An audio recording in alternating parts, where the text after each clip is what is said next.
The moment Elias Norwood saw the woman step off that train, he knew he'd made a terrible mistake. She wasn't quiet, she wasn't meek, and she damn sure wasn't going to scrub his floors without a fight. Helena Weiss stood on that platform with a violin case in one hand and fire in her eyes, looking at him like he was something she'd scraped off her boot. The mail-order bride he'd ordered, like a piece of farm equipment, had just become his worst nightmare. This is the story of how a silent rancher and a stubborn immigrant turned the Montana frontier upside down. Stay until the end, hit that like button, and comment what city you're watching from. I want to see how far this story travels. The train whistle cut through the morning like a knife. Elias stood on the platform in Bozeman, Montana territory, his hat pulled low, his jaw tight. November 1883, and the air already tasted like snow. Around him, the usual chaos, freight handlers shouting, women clutching shawls against the wind, children darting between luggage carts. He didn't look at any of them. He was waiting for one person, a wife. The thought still felt wrong in his mouth. For 34 years, Elias Norwood had survived just fine alone. He'd carved a ranch out of Yellowstone Valley with his bare hands, built a cabin that could withstand the worst winters the territory could throw at it, and run cattle across land that had killed softer men. He didn't need companionship. He needed someone to cook, clean, and not ask questions. That's what he'd written in the letter. Seeking practical woman for frontier marriage. Must tolerate isolation, harsh winters, and limited conversation. No romantic expectations. Compensation. Shelter, food, security. Romantic. The word had felt stupid even as he'd written it. Elias didn't do romance. He did survival. 3 women had responded. He'd picked Helena Weiss because her letter was the shortest. I accept your terms. I arrive November 3rd. No questions, no demands. Perfect. The train hissed to a stop. Elias watched passengers pour onto the platform. A family of 5. 2 businessmen in city suits. An old woman with a cage full of chickens. Then, she stepped down. Tall. That was his first thought. Nearly as tall as him, which was saying something. She wore a dark traveling dress that had seen better days. Her blonde hair pulled back in a bun so tight it looked painful. She carried a worn leather suitcase in one hand and a violin case in the other. And when she turned and looked directly at him, her eyes were the coldest shade of blue he'd ever seen. Elias felt something shift in his chest. Uncertainty, maybe.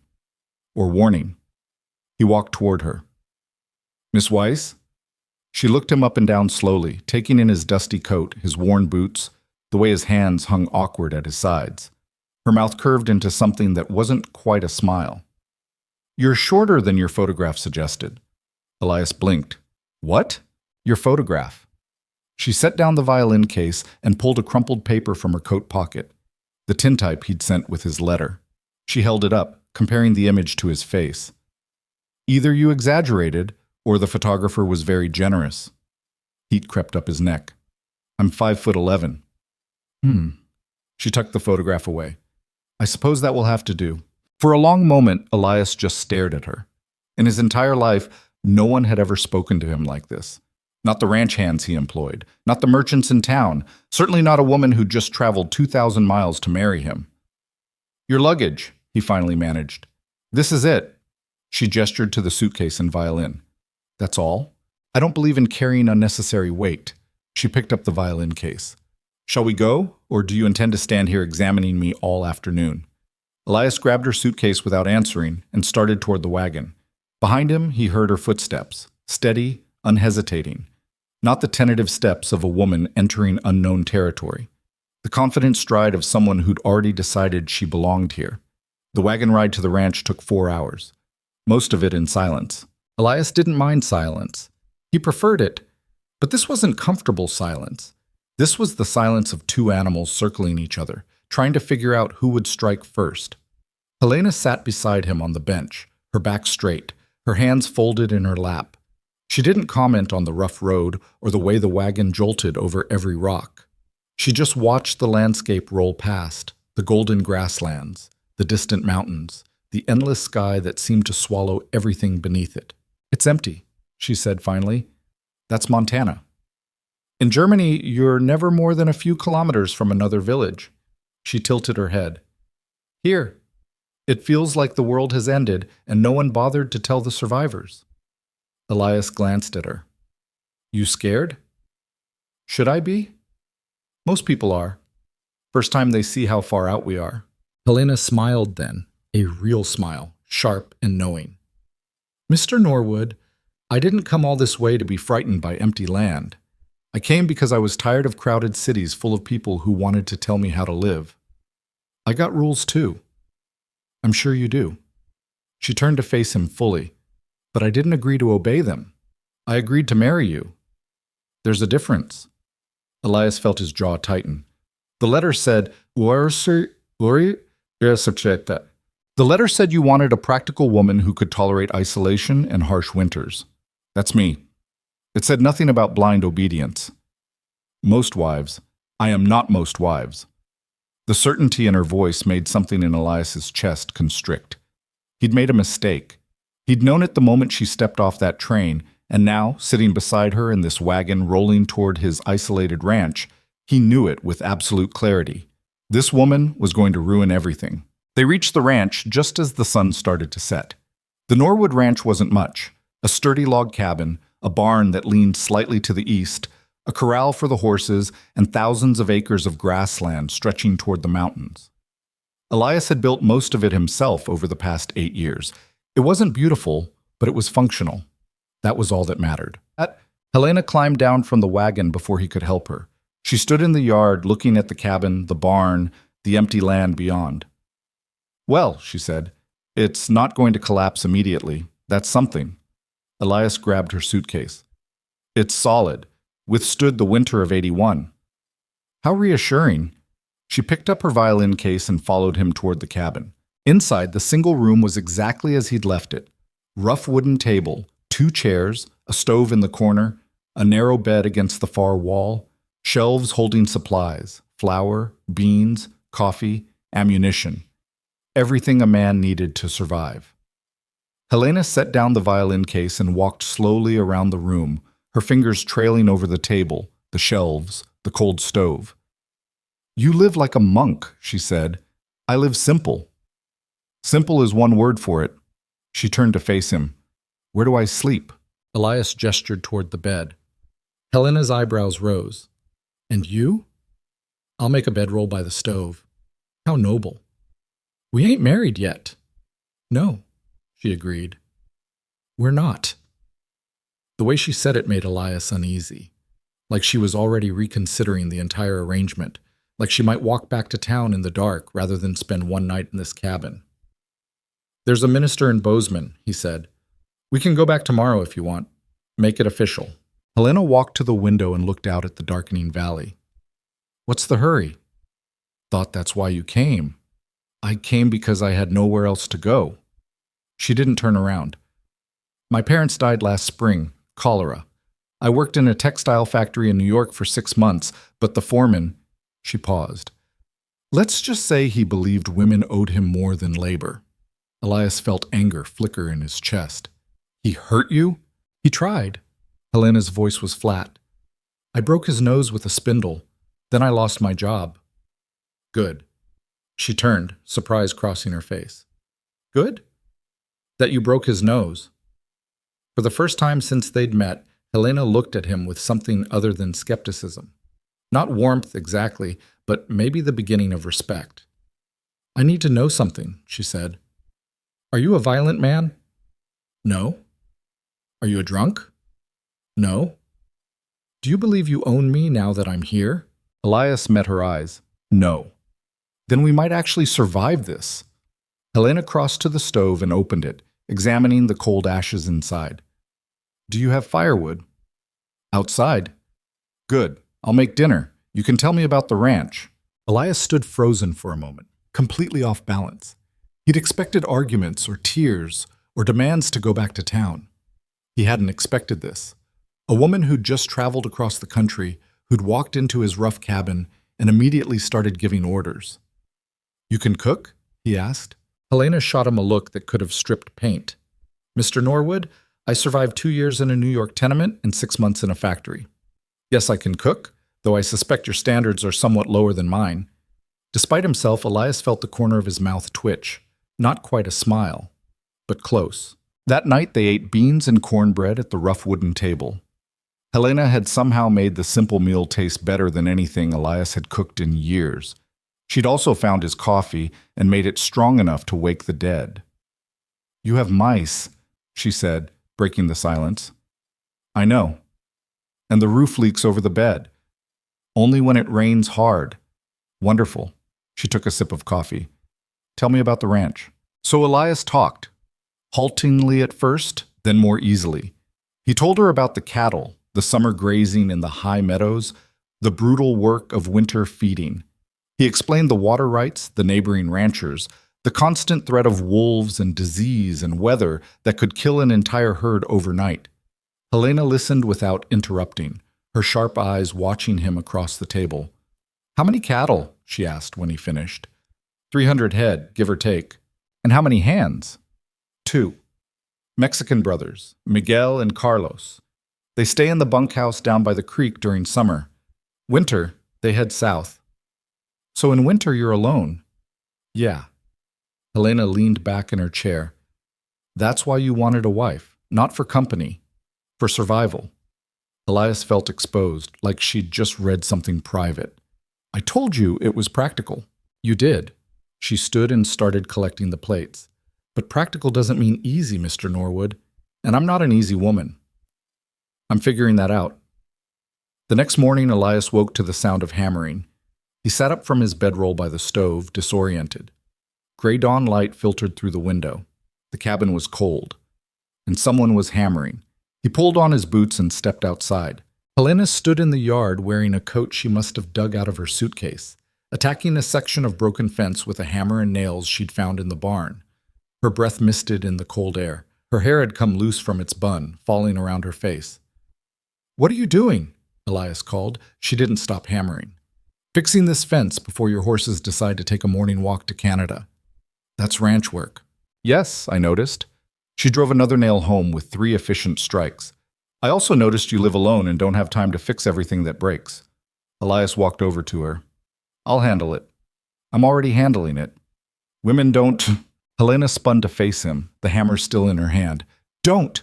Don't tell me what women do or don't do. I've spent my entire life being told what women should be. Quiet, obedient, grateful. I'm none of those things. If you wanted a decoration, you should have been clearer in your letter."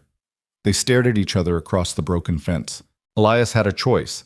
He could assert authority, lay down rules, try to make this woman fit the shape he'd imagined. Or he could step back and let her be who she was. He chose the second option, mostly because he suspected the first would end with that hammer planted in his skull. "Fence posts need replacing too," he said. "Not just the rails." Helena's expression shifted, not quite a smile, but something like approval. "Show me." They worked together through the morning. Elias demonstrated how to set a fence post properly, how to brace it, how to test if it would hold. Helena watched, asked questions, then did it herself. She was strong, not as strong as him, but strong enough. And she learned fast. By noon, they'd repaired 20 feet of fence. "You're bleeding," Elias said, noticing her hands.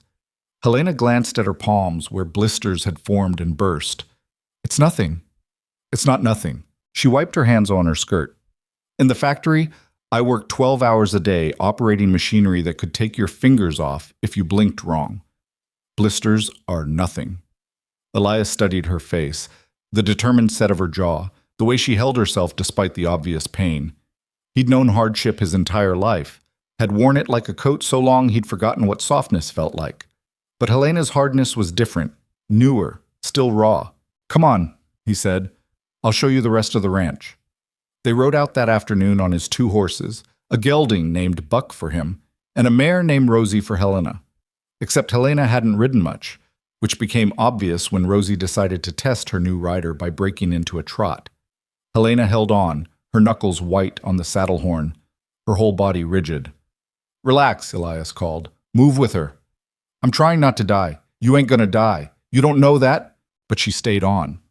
And by the time they reached the high pasture where the cattle grazed, she'd stopped looking like she was about to be thrown to her death. The cattle spread across the golden grass like dark stones scattered by a giant hand. 300 head, just like he'd said. Mostly Herefords, sturdy and broad. They looked up as the horses approached, then went back to grazing. Helena pulled Rosie to a stop beside him. They're smaller than I expected. They're tough. That's what matters out here. She studied the herd with the same intensity she'd given everything else. The cabin, the fence, the land itself. How do you keep track of them? Brands? See the N on their hindquarters? He pointed. That's Norwood. Every rancher's got a registered brand. And in winter? We bring them down to the low pastures, feed them hay, pray we don't lose too many to the cold. Helena turned in her saddle to look at him. How many do you usually lose? Bad winter? 50, 60 head. That's nearly 20%. Math comes easy to you? I read. She said it like a challenge. Elias felt that shift in his chest again, that sense of the ground moving beneath him. Most people in the territory couldn't read beyond their own names, but Helena said it like it was obvious, like everyone should be able to calculate percentages and repair fences and refuse to be intimidated by empty land. What do you read? He asked. Everything I can get my hands on. Helena looked back at the cattle. During the train journey, I read 3 agricultural journals someone left in the passenger car. Do you know about rotational grazing? About what? Rotational grazing. Moving cattle between pastures to prevent overgrazing. It improves grass recovery and soil health. She gestured at the valley. You could divide this land into sections, rotate the herd every few weeks. You'd lose fewer cattle to poor forage in winter. Elias stared at her. You learned that from a journal? Yes. In 3 days? I'm a fast reader. For a long moment, Elias didn't know what to say. He'd been ranching for 8 years. He'd learned from experience, from other ranchers, from trial and error that sometimes cost him animals and money. And here was this woman who'd been in Montana for less than 2 days, telling him how to improve his operation based on something she'd read on a train. The worst part was, she was probably right. We'll talk about it, he said finally. Helena's smile was sharp. I'll take that as a victory. They rode back to the ranch in silence, but it was a different kind of silence now. Less wary. More something else. Something Elias didn't have a word for. That evening, after another dinner of simple food made better by Helena's cooking, they sat at the table with coffee. We should talk about the marriage, Helena said. Elias felt his shoulders tense. What about it? I want to be clear about expectations. She wrapped her hands around her coffee cup. I'll keep house, cook, help with ranch work, but I won't be your property. I won't ask permission to speak or read or have opinions, and I won't share your bed unless I choose to. The bluntness of it made Elias's face heat. I told you. I know what you told me, but men say a lot of things before marriage. I need to know you meant them. Elias met her eyes across the table. I meant them. Good. Helena took a sip of coffee. Then we'll get along fine. That simple? Nothing simple, Mr. Norwood, but it can be clear. They went to town 2 days later to see the minister. The marriage ceremony lasted less than 5 minutes. The minister, a tired man named Reverend Walsh, read from a worn prayer book while Helena and Elias stood in his small church. There were no flowers, no guests, just the 2 of them and the Reverend's wife as a witness. When it was done, Elias signed the certificate with his careful, unpracticed handwriting. Helena signed with a flourish that made him wonder how many other documents she'd signed in her life. Well, Reverend Walsh said, closing the book, you're married. May the Lord bless your union. Outside, the November wind cut through the street like a blade. Helena pulled her coat tighter. That's it then. Yeah. I'm Helena Norwood now. She tested the name. Strange. Elias didn't know what to say to that. It felt strange to him, too, the idea that this sharp-edged woman was now legally bound to him, that his isolated ranch, his simple life, had just gotten infinitely more complicated. They were halfway to the wagon when a voice called out, Elias, that you? Elias turned to see Thomas Garrett, owner of the ranch just north of his. Thomas was a big man with a bigger mouth, the kind of rancher who measured his success by how loudly he could talk about it. Thomas, Elias acknowledged. Thomas's eyes slid to Helena. This the mail-order bride I heard about? Elias felt his jaw tighten. This is my wife, Helena. Wife? Thomas's grin was oily. Well, ain't that something? You got yourself a tall one, didn't you? He looked Helena up and down. Where you from, girl? Helena's expression went cold. Germany. And I'm not a girl. Thomas laughed. Feisty, too. Elias, you got your hands full with this one. We need to get back, Elias said, taking Helena's elbow. But Helena didn't move. She was still looking at Thomas with those ice-blue eyes. Mr. Garrett, she said, if you speak to me like that again, I'll ensure you regret it. Are we clear? Thomas's smile faltered. Now wait just a... Are we clear? For a moment, Thomas just gaped at her. Then he laughed, but it sounded forced. Well, guess you got yourself a wild one, Elias. Good luck taming her. I don't need to be tamed, Helena said. I need to be left alone, which you should do, now. They walked to the wagon in tense silence. Elias helped Helena up. She didn't argue this time, then climbed up beside her. You just made an enemy, he said as they pulled away from town. I made a statement. Helena's hands were tight in her lap. Men like him think women are decorations or livestock. I won't pretend to be either. Thomas Garrett owns land on 3 sides of me. We share water rights. It pays to stay friendly. Then you stay friendly. She turned to look at him. I didn't come here to make your life easier, Elias. I came here to survive, and I survive by making sure men like that know exactly where they stand. Elias wanted to argue, wanted to tell her that frontier life required compromise, that you couldn't just challenge everyone who looked at you wrong. But he also remembered the way she'd fixed that fence, learned to ride despite being terrified, calculated percentages in her head. Helena Norwood wasn't going to bend. And maybe, Elias thought, that wasn't entirely a bad thing. Winter came early that year. By late November, the first real snow had fallen, 6 inches overnight, transforming the brown grassland into a white expanse that stretched to the horizon. The temperature dropped below freezing and stayed there. Helena adapted. She learned to dress in layers, to wrap her hands in wool before going outside, to move through the cabin quickly to conserve the heat from the stove. She also started reorganizing. First, the kitchen area. She rearranged the shelves, grouped supplies logically, created a workspace that made cooking less chaotic. Elias came in one afternoon to find everything in different places. What happened to my kitchen? He asked. It was a disaster. Now it's functional. Helena didn't look up from the bread dough she was kneading. You're welcome. I knew where everything was. You knew where everything was randomly scattered. There's a difference. Elias opened his mouth to argue, then closed it. Because she was right. The new system made sense. He just hadn't thought of it. Next, she tackled the barn. She found spare lumber and built proper shelves for the tack. She organized the tools, cleaned out corners that hadn't been touched in years, even fixed the door so it didn't stick every time you tried to open it. Miguel and Carlos, the ranch hands who'd stayed late this year to help with winter preparations, watched her work with barely concealed amazement.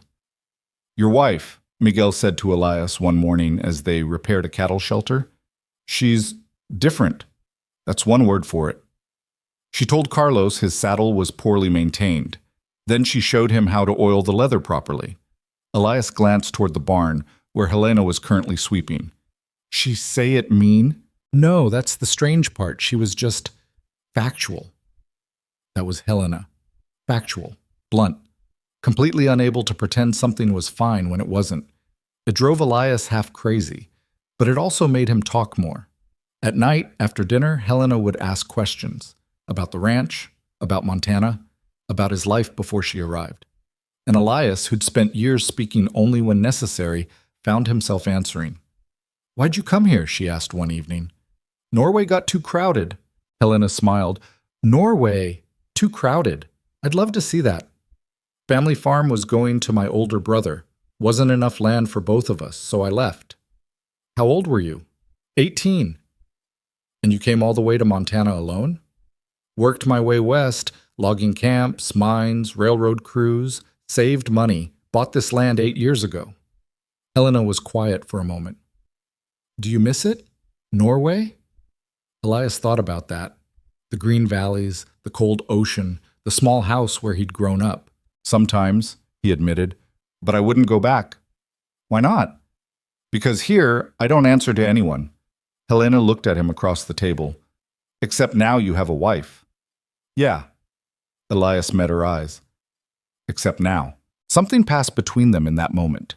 Not agreement exactly, but acknowledgement. They were stuck with each other now. This silent Norwegian rancher and this stubborn German woman. And somehow, they were going to have to figure out how to live in the same small cabin without killing each other. December arrived with a blizzard. It hit on a Tuesday morning, roaring down from the mountains with wind that sounded like wolves. The temperature plummeted. Snow fell so thick you couldn't see the barn from the cabin window. Elias and Helena spent 3 days trapped inside while the storm raged. By the second day, the close quarters started to show. "You're pacing," Helena said without looking up from the book she was reading. "I'm checking the cabin." "You've checked the cabin 6 times in the last hour. Storm like this, you gotta be careful." "The cabin survived the winter of '81, remember? It'll survive this." She turned a page. "Sit down. You're making me nervous." Elias sat, then stood again, then sat. Helena finally closed her book. "Talk to me." "About what?" "Anything. Tell me about the worst winter you've seen." So Elias talked. About the winter of '81, when the snow piled 10 feet high and stayed until April. About losing nearly 100 cattle. About the loneliness that had settled into his bones like ice, making him wonder if he'd made a terrible mistake coming to this brutal territory. Helena listened without interrupting. When he finished, she said, "You're afraid of being alone." Elias stiffened. "I lived alone for years." "That doesn't mean you weren't afraid of it." She stood and walked to the window, looking out at the wall of white beyond the glass. "I understand. In New York, I was surrounded by people every moment, thousands of them, but I felt completely alone, like I could disappear and no one would notice." "Is that why you answered my letter?" "Partly." Helena turned to face him. "But also because I was tired of feeling invisible. Here, in all this emptiness, at least I'm visible, even if it's only to you." Elias didn't know what to say to that, so he stood and walked to stand beside her at the window. They watched the storm together in silence. On the 3rd day, the blizzard finally broke. Elias went out to check on the cattle and found 2 dead, frozen during the worst of the storm. He dragged them away from the others, his muscles screaming with the effort, his breath crystallizing in the air. When he came back to the cabin, Helena had coffee waiting. "Bad?" she asked. "Could have been worse." She handed him the cup. "Elias?" "Yeah?" "Thank you." He looked at her surprised. "For what?" "For not treating me like I'm fragile, for letting me work, for—" She paused. "For being exactly what you said you'd be." Elias felt something shift in his chest again. That same sensation he'd been feeling since she arrived. The ground moving, the world tilting. He'd wanted practical, he'd gotten practical, but he was starting to realize that practical didn't mean simple. And Helena Norwood was the least simple thing that had ever happened to him. Christmas approached. Elias had never celebrated much, usually just a slightly better dinner and an extra cup of whiskey. But Helena had other ideas. She started gathering pine branches during her rides, bringing them back to the cabin in bundles. She made ribbons from scraps of fabric she'd brought in her suitcase.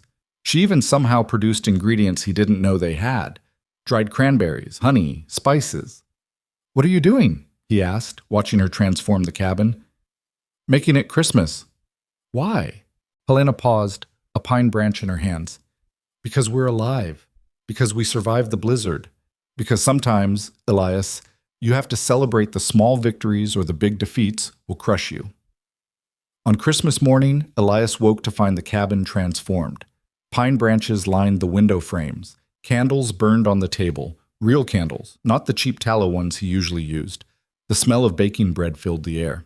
And Helena stood by the stove wearing a green dress he'd never seen before. Her hair down around her shoulders for the first time since she'd arrived. She looked beautiful. The thought hit him like a punch to the chest. "Merry Christmas," she said, turning to smile at him. Elias couldn't speak.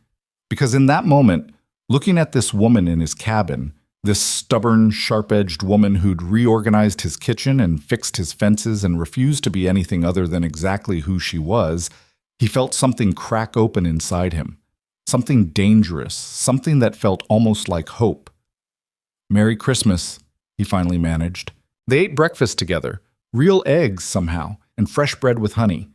Helena had been saving ingredients, planning this.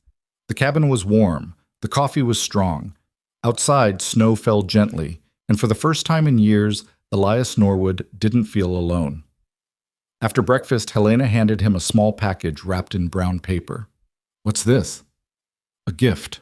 Open it." Listen. Inside, he found a pair of gloves she'd sewn herself from leather scraps and lined with wool. The stitching was careful, precise, clearly the work of someone who'd spent years sewing in factories. "Your gloves had holes," she said. "I noticed." Elias turned them over in his hands, something tight in his throat. "Helena, they're practical. Don't make it into something it's not." But it was something. They both knew it. Elias reached into his coat pocket and pulled out a small cloth bundle. "I got you something too." Helena unwrapped it slowly. Inside was a wooden comb he'd carved during the long evenings while she'd read. It wasn't fancy, his whittling skills were limited, but he'd sanded it smooth and rubbed it with oil until the wood gleamed. Helena ran her fingers over it, her expression unreadable. "You made this," she said quietly. "It's not much. It's perfect." They stood in the warm cabin, holding their gifts, and the silence between them was full of things neither of them could say. That afternoon, Helena pulled out her violin for the first time since arriving. "I haven't played in months," she said, rosining the bow.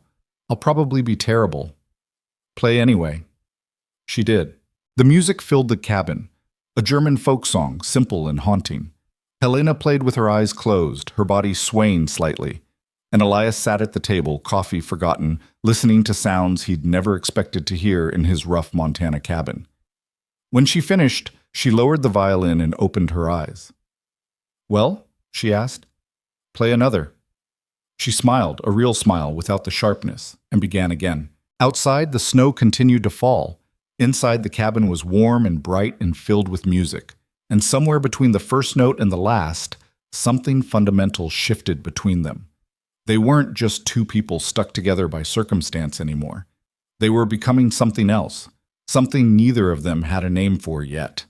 But it was there, growing, like the first green shoots pushing through snow, fragile and impossible to ignore. That night, after the candles had burned down and the cabin had grown dark, Elias lay in his bedroll by the stove and listened to Helena's breathing from the bed across the room. He'd wanted practical. He'd gotten Helena. And the truth was, he couldn't imagine the cabin without her anymore, without her sharp comments and her endless questions and her stubborn refusal to be anything other than exactly who she was. Somewhere in the darkness, Helena spoke. "Elias?" "Yeah? Thank you for today. You're the one who did all the work. I meant thank you for being here, for..." She paused. "For seeing me." Elias stared at the ceiling, his heart pounding. "I see you," he said quietly. And in the darkness of the cabin, on Christmas night in the Montana wilderness, that felt like the most honest thing he'd ever said. The week after Christmas, the temperature dropped so low the nails in the cabin walls cracked and popped like gunshots. Elias woke before dawn to feed the stove, his breath visible even inside. Helena was already up, wrapped in a quilt, boiling water for coffee. They'd fallen into this routine without discussing it, moving around each other in the small space, anticipating needs, working in tandem. "Cattle?" she asked. "I'll check after breakfast." She nodded and cracked 4 eggs into the pan. Real eggs were a luxury out here, but Helena had convinced him to keep chickens. She'd built the coop herself from scrap lumber, ignoring his protests that it was a waste of time. Now they had eggs every morning. Elias sat at the table and watched her cook. She moved with efficiency, no wasted motion. Factory work had taught her that. But there was something else now, a comfort in this space that hadn't been there before Christmas. Like the cabin had become hers too, not just the place she was stuck. "Thomas Garrett stopped by yesterday," she said, sliding eggs onto his plate. Elias looked up sharply. "When?" "While you were fixing the fence line. He wanted to borrow tools." "What'd you tell him?" "I told him you weren't here and he should come back another time." Helena sat across from him with her own plate. "He didn't like that." "What'd he say?" "That it was unusual for a wife to speak for her husband. that most women knew their place. She cut into her eggs.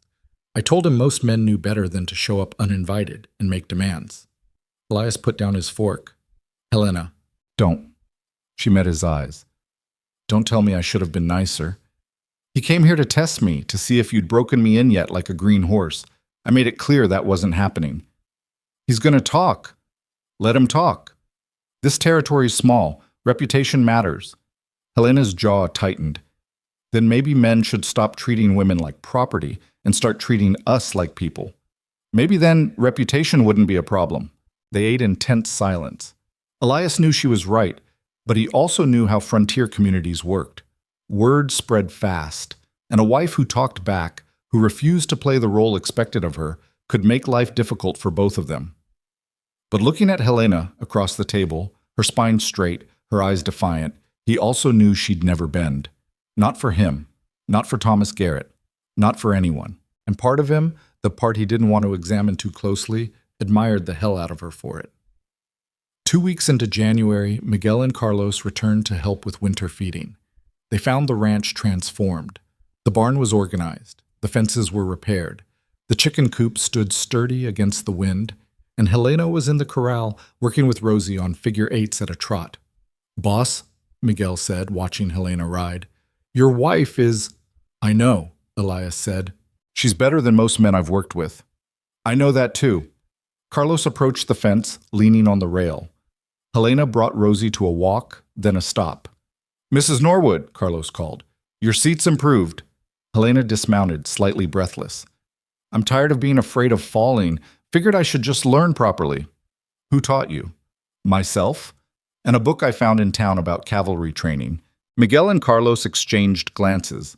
Then Miguel started laughing, not mocking, but genuine amusement. "What?" Helena asked, leading Rosie toward them. "Nothing, senora. Just, you read a cavalry manual to learn to ride?" It was very informative about posture and balance. I'm sure it was. Miguel was still grinning, but cavalry soldiers don't ride side saddle. "Neither do I," Helena said flatly. "Not anymore." Elias saw both men register what she meant. Helena was riding astride like a man. In split skirts she'd sewn herself because proper riding skirts were expensive and impractical. "Your wife," Miguel said quietly to Elias later, "is going to scandalize every woman in the territory." "Probably." "You worried about that?" Elias thought about it. A month ago, he would have been. But now, watching Helena work alongside the men without complaint, hauling feed and checking cattle and refusing to pretend she was delicate, he found he didn't care what anyone else thought. "No," he said, "I'm not." The real trouble started in mid-January when they rode into Bozeman for supplies. Elias needed lumber, nails, and grain. Helena needed fabric and sewing supplies. They'd made the trip in the wagon, the cold so intense their breath froze to their scarves. At the general store, while Elias dealt with the lumber order, Helena browsed the fabric. Mrs. Patterson, the store owner's wife, watched her with barely concealed disapproval. "Mrs. Norwood," she said finally, "I heard you've been riding astride." Helena didn't look up from the bolt of wool she was examining. "You heard correctly." "That's most improper." "It's most practical." "But what will people think?" Helena set down the fabric and turned to face Mrs. Patterson. "Mrs. Patterson, I don't mean to be rude, but I don't particularly care what people think. I care about not breaking my neck because some long-dead man decided women should ride side saddle to preserve modesty. Modesty doesn't help when you're thrown from a horse." Mrs. Patterson's face flushed. "Well, I suppose frontier life requires certain compromises. It requires common sense." Helena picked up the wool again. "I'll take 3 yards of this, please." At the counter, while Mrs. Patterson cut the fabric with tight, angry movements, 2 other women entered the store.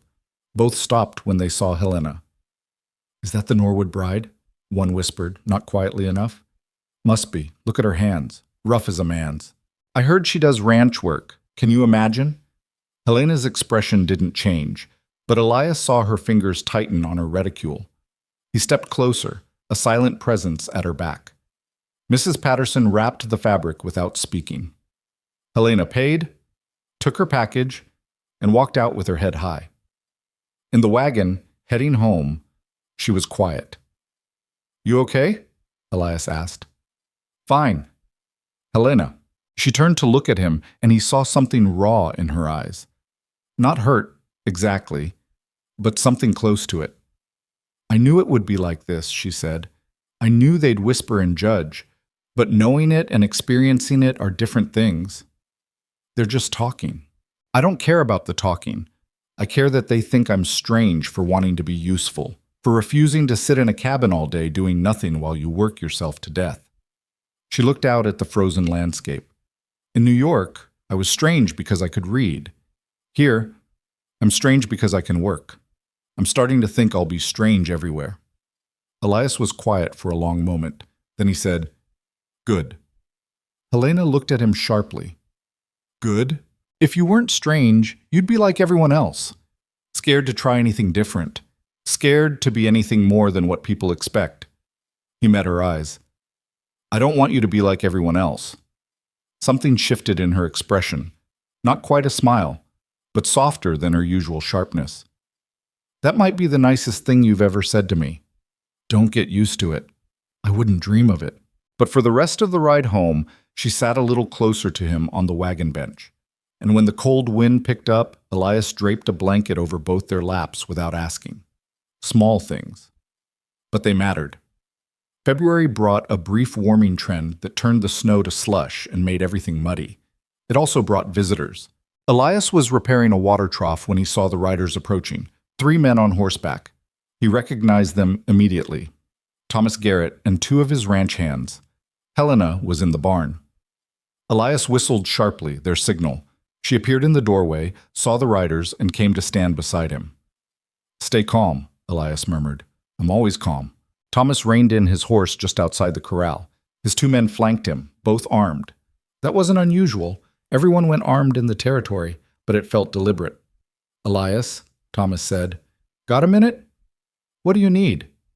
"Need to talk about water rights. This warm spell's got the creek running high. You're taking more than your share." Elias felt anger flicker. "I'm taking exactly what I'm entitled to." "That's not what I'm seeing." "Then you're not looking right." Thomas's smile was cold. "Maybe we should ride down and settle this, man to man. We can settle it right here." "See, that's the problem." Thomas's eyes slid to Helena. "Used to be you were reasonable. Now you've got someone whispering in your ear telling you how to run your ranch." Helena stepped forward. "Mr. Garrett, if you have a problem with water allocation, there are legal channels. I wasn't talking to you." "Then you should have come when my husband was alone." Her voice was ice. "Since you didn't, you're talking to both of us." Thomas's face darkened. "Elias, you gonna let your wife speak for you?" Elias moved to stand beside Helena. "She's right. You got a problem with water rights. Take it to the territorial office. Otherwise, get off my land."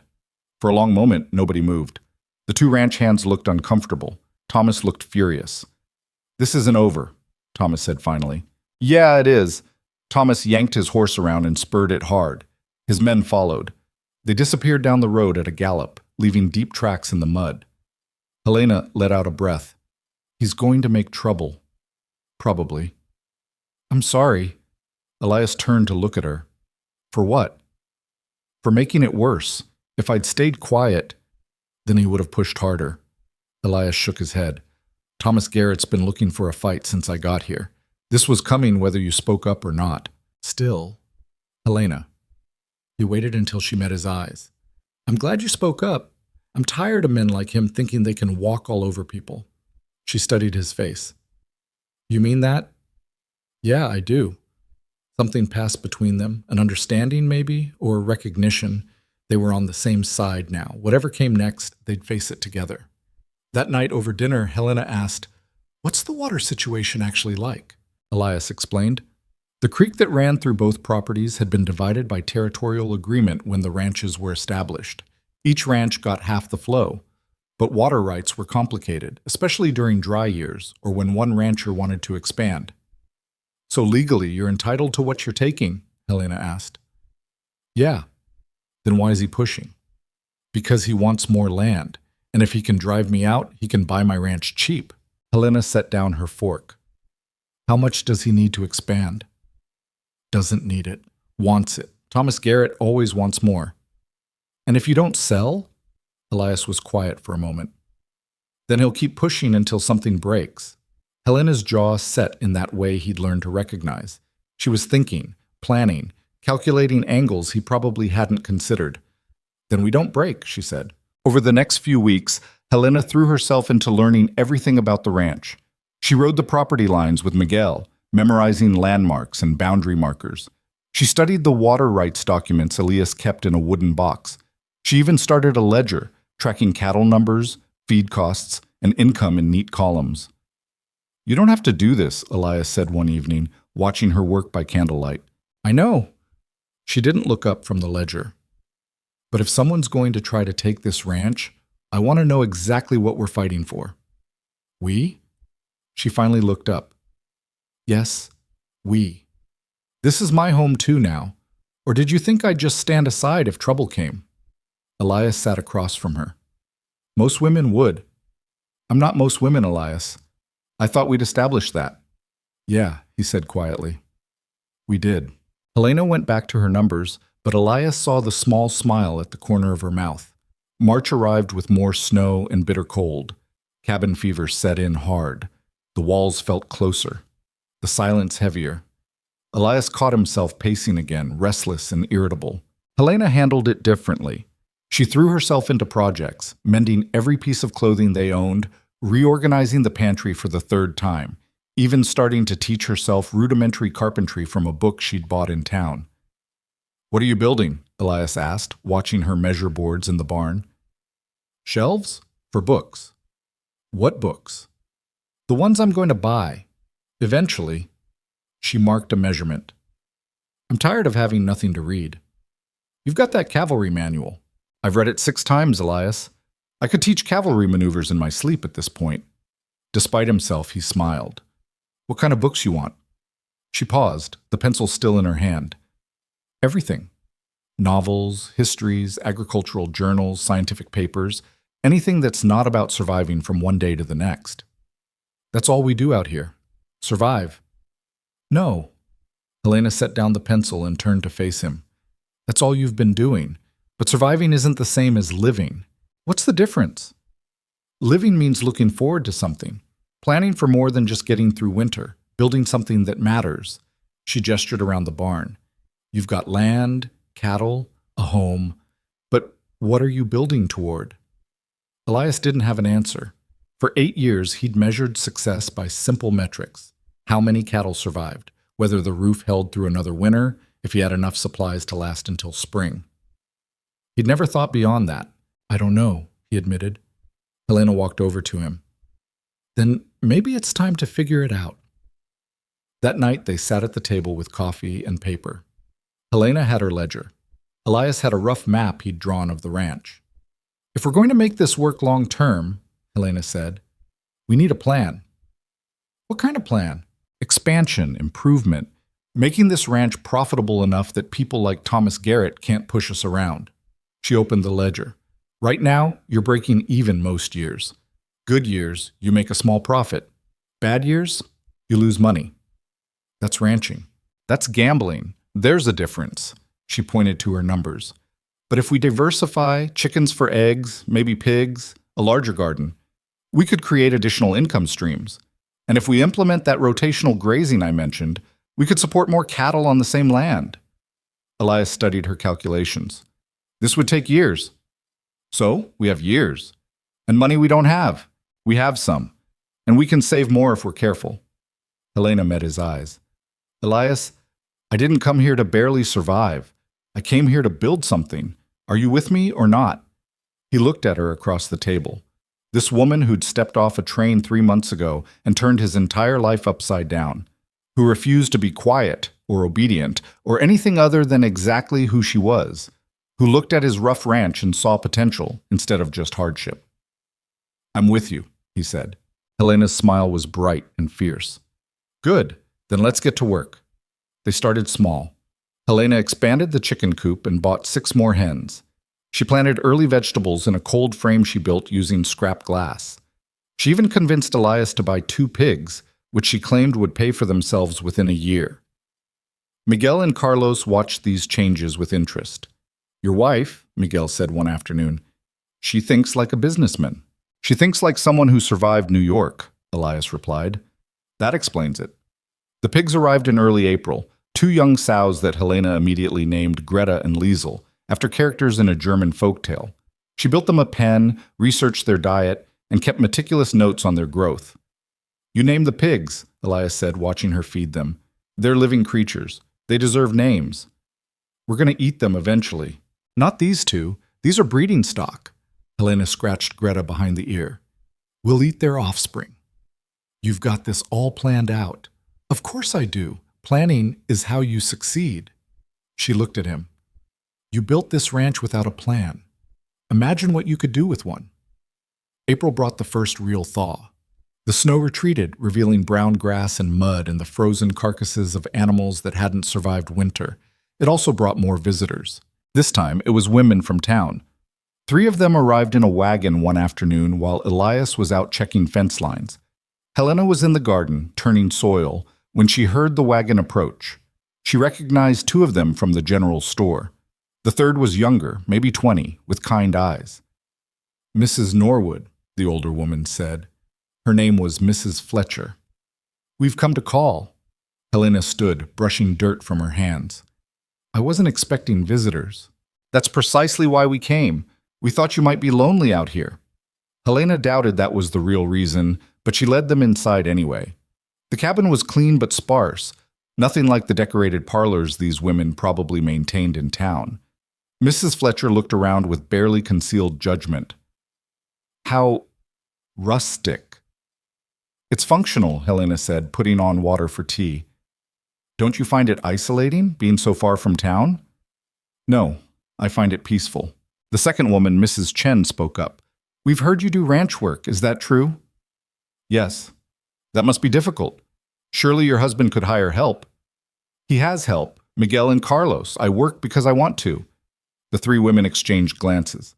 The younger one, Miss Sarah, looked curious rather than judgmental. "What kind of work?" Sarah asked. "Whatever needs doing. Fencing, feeding cattle, maintaining equipment, building." "Building?" "I built the chicken coop and the pig pen. I'm learning carpentry." Mrs. Fletcher's lips thinned. "Mrs. Norwood, surely you understand that such behavior reflects poorly on your husband. People are talking." Helena poured tea into mismatched cups. "Let them talk." "But don't you care about your reputation?" "Not particularly." Helena handed out the cups. "Mrs. Fletcher, I came to Montana to escape people who wanted to control how I lived. I'm not interested in trading one set of expectations for another. But there are standards." "Whose standards? Yours? The town's?" Helena sat down. "I'm not interested in pretending to be helpless so other people feel comfortable. If that bothers you, I'm sorry, but I'm not going to change." The silence was thick. Mrs. Chen looked shocked. Mrs. Fletcher looked angry. But Sarah was smiling, a small, secret smile. "Well," Mrs. Fletcher said stiffly, "I can see we've wasted our time." They left shortly after, their tea barely touched, but Sarah lingered at the wagon. "Mrs. Norwood," she said quietly, "I think what you're doing is brave." Helena was surprised. "Thank you. I'm supposed to marry Thomas Garrett's nephew next month. Everyone says I'm lucky, but—" She glanced back at the other women in the wagon. "I don't feel lucky. I feel trapped." "Then don't marry him." "It's not that simple." "It's exactly that simple. You just have to be willing to deal with the consequences." Sarah looked at her for a long moment. Then she climbed into the wagon without another word. That evening, when Elias came home, Helena told him about the visit. "They came to inspect you," he said. "I know." "And you told them you don't care what they think." "I don't." Elias sat across from her. "Helena, this is a small community. Making enemies. I'm not making enemies. I'm refusing to pretend to be something I'm not." She met his eyes. "If people can't accept that, it's their problem, not mine. It becomes our problem when they make life difficult. Then we deal with it together." Elias wanted to argue, wanted to tell her that frontier life required compromise. that you couldn't just challenge every social norm without consequences. But he also remembered the way she'd stood up to Thomas Garrett, the way she'd worked alongside him through the brutal winter, the way she'd looked at his rough ranch and decided to make it better instead of just enduring it. "You're right," he said finally. Helena blinked. "What?" "You're right. We deal with it together. And if people don't like how you live, that's their problem." For a moment, Helena just stared at him. Then she smiled, that real smile, without sharpness. "Who are you, and what have you done with Elias Norwood?" "Maybe I'm learning." "From me?" "Don't let it go to your head." Too late. But she was still smiling, and so was he. May arrived with warmth and green grass and calving season. The cattle started dropping calves in the high pasture, which meant long days checking on them, helping difficult births, protecting newborns from predators. Elias barely slept, riding out before dawn and not returning until dark. Helena rode with him when she could, learning to spot a cow in labor, how to assist if needed, how to defend a calf from coyotes. She was getting better with a rifle, though she hated using it. "I don't like killing things," she said after shooting a coyote that had gotten too close to a newborn calf. "Neither do I. But sometimes you don't have a choice." "There's always a choice." "Yeah, and sometimes all the choices are bad." One afternoon, they found a cow in serious trouble. She'd been in labor too long, exhausted and suffering. Elias examined her and knew immediately what they were facing. "Breech," he said. "Calf's coming backwards." Helena dismounted. "What do we do? I can try to turn it, but—" He didn't finish, but there was a good chance he'd lose both the cow and the calf. "Try," Helena said. Elias worked for over an hour while Helena held the cow's head, murmuring to her in German. His arms ached, his shoulders screamed, but finally he felt the calf shift. "Got it," he gasped. 10 minutes later, the calf was born, wet and weak, but alive. The cow stumbled to her feet and immediately started cleaning her baby. Elias sat back in the grass, exhausted, covered in blood and birth fluid. Helena knelt beside him. "You saved them both." "We saved them. I just held her head. You kept her calm. That matters." They sat in the grass together, watching the calf struggle to stand on wobbly legs. The sun was setting, painting the valley gold and orange. "This is why you do it," Helena said quietly. "What?" "This. All of it. The hard work, the isolation, the constant struggle." She gestured at the cow and calf. "For moments like this." Elias looked at her. Dirt smudged her face. Her dress was ruined. Her hair had come completely loose from its bun. She looked exhausted and messy and completely beautiful. "Yeah," he said. "This is why." They rode back to the ranch in comfortable silence. And when they reached the cabin, Helena went inside to clean up while Elias took care of the horses. He was brushing down Buck when Miguel found him. "Boss, we got a problem." Elias looked up. "What?" "Thomas Garrett's men cut our fence line, down by the creek." The anger that flared in Elias's chest was immediate and hot. "When?" "Today, while you were out with the cattle. Carlos found it an hour ago." Elias handed Miguel the brush. "Show me." The fence line was destroyed. 30 feet of posts pulled up, wire cut and tangled. It was deliberate sabotage, designed to let cattle drift onto Garrett's land, giving him an excuse to claim trespassing. Helena had followed them down, despite Miguel trying to convince her to stay at the cabin. "This is vandalism," she said, examining the cut wire. "This is Thomas Garrett making his move," Elias said. "What do we do?" Elias looked at the destroyed fence, then at the creek flowing beside it. At his land, the ranch he'd built with 8 years of backbreaking work, the home he and Helena were trying to make into something more than just survival. "We rebuild it," he said, "and then we go to town and file a formal complaint." "Will that do anything?" "Probably not, but it creates a record, shows we're not backing down." Helena nodded. "Then let's get started." They worked through the night by lantern light, setting new posts, stringing new wire. Miguel and Carlos helped, the 4 of them working in determined silence. By dawn, the fence was repaired, and Elias knew, looking at his exhausted wife, that whatever came next, they'd face it the same way they'd faced everything else. Together, stubborn and unbreaking. 3 days after they repaired the fence, Helena woke with a headache. She ignored it at first, pushing through breakfast preparations and morning chores. But by midday, her head was pounding so hard she could barely see straight.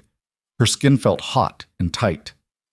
Elias found her leaning against the barn wall, eyes closed. "Helena?" "I'm fine, just tired." He touched her forehead and pulled back immediately. "You're burning up." "It's just the sun." "It's 8 in the morning and you're in the shade." He took her arm. "Come on, inside." She wanted to argue, but the world tilted when she tried to walk. Elias caught her, and the worry in his face scared her more than the fever. By that afternoon, she was delirious. Elias laid her in the bed and covered her with blankets, even though she was already sweating. She thrashed and mumbled in German, words he couldn't understand. Her fever climbed higher. "Miguel," Elias said when the ranch hand came to check on them, "I need you to ride to town. Get the doctor." "Boss, Doc Morrison's gone to Helena. Won't be back for a week." Elias felt something cold settle in his chest. "Then find someone who knows medicine. Anyone." Miguel left at a gallop. Elias sat beside the bed and wrung out a cloth in cool water, pressing it to Helena's forehead. She didn't seem to notice. The hours crawled past. Helena's fever spiked higher. She stopped thrashing and went terribly still, her breathing shallow and rapid.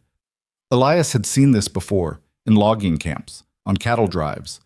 Fever that climbed until it burned a person from the inside out. He'd watched men die this way. "Don't you dare," he said, changing the cloth again. "You hear me, Helena? Don't you dare die on me now." She didn't respond. Miguel returned after dark with Mrs. Chen, the woman who'd visited weeks earlier. She took one look at Helena and shook her head. "How long has she been like this?" "Since this morning." "And the fever?" "Getting worse." Mrs. Chen opened her bag and pulled out various herbs and tinctures. "I can try to bring the fever down, but Mr. Norwood, you need to understand, if it doesn't break in the next day or two, there's nothing more I can do." "Then we bring it down," Elias said. Mrs. Chen worked through the night, making teas from willow bark and other herbs Elias didn't recognize. She got some of the liquid down Helena's throat, then showed Elias how to continue the cool compresses. "Keep her wet," Mrs. Chen said. "The water draws out the heat. And talk to her. Sometimes they can hear even when they seem unconscious." After Mrs. Chen left, Elias sat beside the bed in the dark cabin. Outside, wind rattled the windows. Inside, the only sound was Helena's labored breathing. He wrung out the cloth and pressed it to her forehead again. "Remember when you told me I lived like a monk?" he said quietly. "You were right. I did. For years I told myself I didn't need anything more than this cabin and the work, that being alone was better than letting anyone close enough to hurt me." He changed the cloth. "But then you showed up with your violin and your sharp tongue and your complete inability to do anything the easy way. And you wrecked everything, Helena. You came into my simple life and made it complicated and messy and so much better than it was before." Her breathing hitched. Elias leaned closer. "You have to fight this. You hear me? You're the strongest person I know. You survived New York. You survived that bastard at the factory. You survived me. You're not dying from some damn fever." Through the night, he's kept up the compresses, the herbs, the constant vigil. He barely slept. When he did doze, he jerked awake moments later in panic, checking to make sure she was still breathing. Miguel brought food he didn't eat. Carlos offered to take over the watch. Elias refused. The second day was worse. Helena's fever climbed higher. She stopped responding entirely, her skin pale beneath the flush of sickness. Elias found himself bargaining with nothing, with the empty air, with whatever force governed life and death. He'd take her sharp comments, her stubborn arguments, her refusal to be anything he expected. Just let her live. On the third morning, exhausted and desperate, Elias remembered the books. Helena had brought a small trunk of books from New York. She'd unpacked them carefully that first week, stacking them on a shelf she'd built. She'd read from them every night, sometimes aloud when she thought he wasn't paying attention. Elias retrieved the trunk and pulled out the first book, a worn volume of German poetry. He couldn't read German, but he opened it anyway and started reading aloud, stumbling over the unfamiliar words, probably butchering the pronunciation. It didn't matter. Helena had said she missed hearing her language, so he gave it to her. For hours, he read. German poetry, then a novel, then what looked like a scientific text about agriculture. His voice grew hoarse, his eyes burned, but he kept reading. At some point on the third night, he fell asleep in the chair beside the bed, the book still open in his lap. He woke to silence. Panic shot through him. He lunged forward, pressing his hand to Helena's chest, terrified he'd find no heartbeat. But she was breathing, slower, steadier, and when he touched her forehead, the skin was cooler. The fever had broken. Elias slumped back in the chair, relief so intense it made him shake. He pressed his hands to his face and felt wetness there. He was crying. When was the last time he'd cried? He couldn't remember. Helena slept for another full day. Real sleep this time, not the unconsciousness of fever. When she finally opened her eyes, evening light was slanting through the cabin window. Elias? Her voice was barely a whisper. He was beside her in an instant.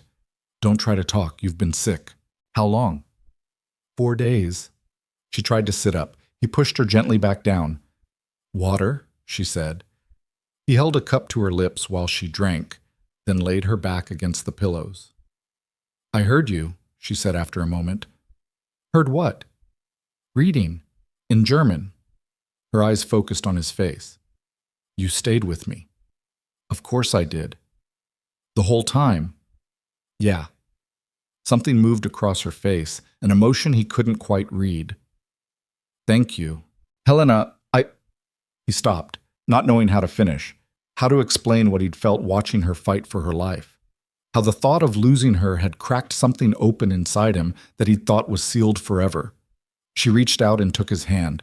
Her grip was weak but steady. I know, she said quietly. And maybe she did. Recovery was slow. Helena spent 2 weeks mostly in bed, frustrated by her own weakness. Elias brought her meals, read to her, helped her walk when she was finally strong enough to try. I hate this, she said one afternoon, leaning heavily on his arm as they made a circuit of the cabin. Being helpless. You're not helpless. You're healing. There's a difference. It feels the same. It's not. He guided her back to the bed.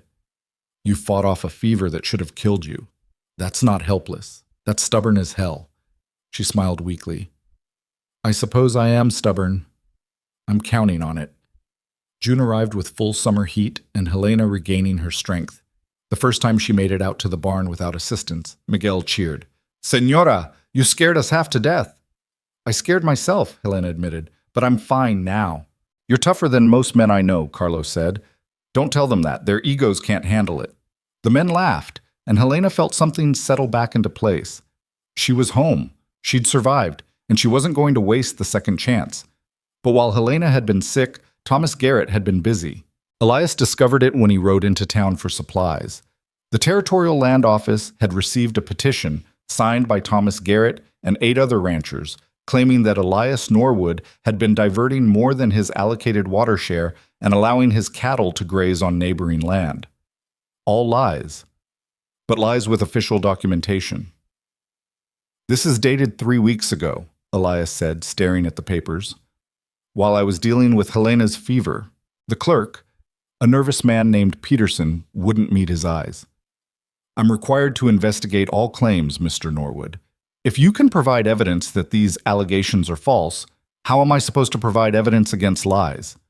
Survey records, witness testimony, documentation of your water usage? I don't document every bucket of water I pull from the creek. Nobody does. Peterson shuffled papers. Then this becomes more difficult. Elias left the office barely containing his rage. He found Miguel and Carlos at the saloon and told them what happened. This is bad, boss, Miguel said. If they rule against you, they could reduce your water allocation, maybe even your grazing rights. I know. What are you going to do? Elias thought about Helena, still weak but getting stronger every day. About the ranch they'd been building together. About the plans she'd made, the future she'd envisioned. I'm going to fight, he said. When he got home and told Helena, she was furious. While I was sick, that coward waited until you were distracted to make his move? Looks like it. She paced the cabin, still moving carefully, but with more energy than she'd had in weeks. We need documentation, records, proof that we've been using only our allocated water. I don't have that. Then we create it, starting now. She grabbed paper and a pencil. We'll document everything: water usage, grazing patterns, cattle movements. We'll create such detailed records that no one can question our practices. Helena, that won't help with the current petition. No, but it will help with the next one. Because there will be a next one. Men like Thomas Garrett don't stop after one attempt. She was right. Elias knew it. So they started documenting everything, writing down every detail of ranch operations, tracking water usage, mapping grazing areas. It was tedious work, but Helena approached it with the same fierce determination she brought to everything. 2 weeks later, the territorial office sent an investigator. His name was William Hayes, and he arrived with a clipboard and a superior attitude. He spent 3 days on the ranch, measuring water flow, inspecting fence lines, counting cattle. Helena shadowed him the entire time, answering his questions with precise detail and showing him the documentation they'd started. "You're quite involved in ranch operations, Mrs. Norwood," Hayes said on the second day. "It's my ranch, too. Most wives don't concern themselves with such matters. I'm not most wives." Hayes made a note on his clipboard. "So I'm gathering." On the final day, Hayes requested a meeting with Elias and Helena together. They sat at the kitchen table while Hayes reviewed his notes. "I've completed my investigation," he said. "Based on my observations and the testimony of your ranch hands, I find no evidence that you've exceeded your water allocation or allowed cattle to graze inappropriately on neighboring land." Relief flooded through Elias. "However," Hayes continued, "the petition was signed by multiple ranchers. That suggests widespread concern about your practices. I recommend you maintain detailed records going forward to prevent future disputes." "We're already doing that," Helena said, gesturing to her ledgers. Hayes looked impressed despite himself. "Then you should have no further problems. I'll file my report with the territorial office within the week." After he left, Helena sagged against the table. "We won," she said. "This round. Then we'll win the next round too." She looked at him. "We're not going anywhere, Elias. This is our home, and I'll be damned if I let Thomas Garrett take it." The fierceness in her voice made something warm spread through his chest. "Yeah," he said. "We will." July brought brutally hot weather and preparations for the summer cattle drive. The high pastures were at their greenest, and it was time to move the herd up into the mountains for better grazing. Helena insisted on going, despite still not being at full strength. "You're not recovered enough," Elias argued. "I'm strong enough to ride. That's all I need. It's 3 days hard riding, sleeping on the ground, no shelter if weather turns bad. I've survived worse." "Helena, I'm going, Elias.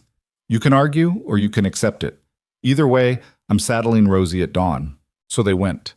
Helena, Elias, Miguel, and Carlos, driving 300 head of cattle into the high country. It was hard work, long days in the saddle, dust everywhere, constant vigilance against predators and stragglers. But it was also beautiful. The mountains rose around them, still snow-capped even in July. Wildflowers bloomed across the meadows. Eagles circled overhead. At night, they camped under stars so thick you could barely see the darkness between them. On the second night, sitting around the campfire after dinner, Miguel pulled out a battered guitar and started playing. "I didn't know you played," Helena said. "My father taught me." Miguel's fingers moved across the strings, coaxing out a melody that was both sad and sweet. Carlos sang along in Spanish, his voice surprisingly good. Helena listened with her eyes closed, swaying slightly to the music. When the song ended, she looked at Elias. "Do you sing?" "No." "Ever?" "Not if I can help it." She smiled. "Good. I've heard Norwegian folk songs. They're depressing." Miguel laughed and started another song. This one was faster, happier. Carlos stood and pulled Helena to her feet, showing her the steps to a Mexican dance despite her protests. Elias watched from across the fire. Helena was laughing, breathless, spinning in the firelight with her hair coming loose from its braid. She looked younger, freer. Not the woman who'd stepped off that train 9 months ago, guarded and sharp, but someone who'd found something worth staying for. She caught his eye across the flames and smiled. And Elias felt his chest constrict with an emotion he'd been avoiding naming for months. He was in love with her, completely, irrevocably in love with his stubborn, impossible wife. The realization should have terrified him. For 34 years, he'd avoided any attachment that could hurt him. He'd kept people at arm's length, told himself that solitude was strength. But looking at Helena now, he couldn't regret it, even if it scared him, even if he had no idea how to tell her. They reached the high pasture on the third day and spent the afternoon settling the herd. The cattle spread across the green meadow, finally able to graze without fighting over sparse grass. "This is good land," Helena said, surveying the valley. "Best summer grazing in the territory," Elias agreed. "How long do they stay?" "Until September. Then we bring them back down before the first snow." Helena was quiet for a moment. "I want to come back here. In the fall. Help with the drive down." "You don't have to." "I know, but I want to." She looked at him.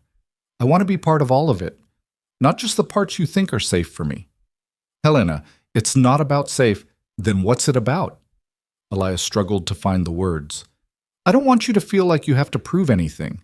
You've already proven you belong here." "To who? The town women who think I'm scandalous? Thomas Garrett who thinks I'm your weakness?" She shook her head. "I'm not trying to prove anything to them.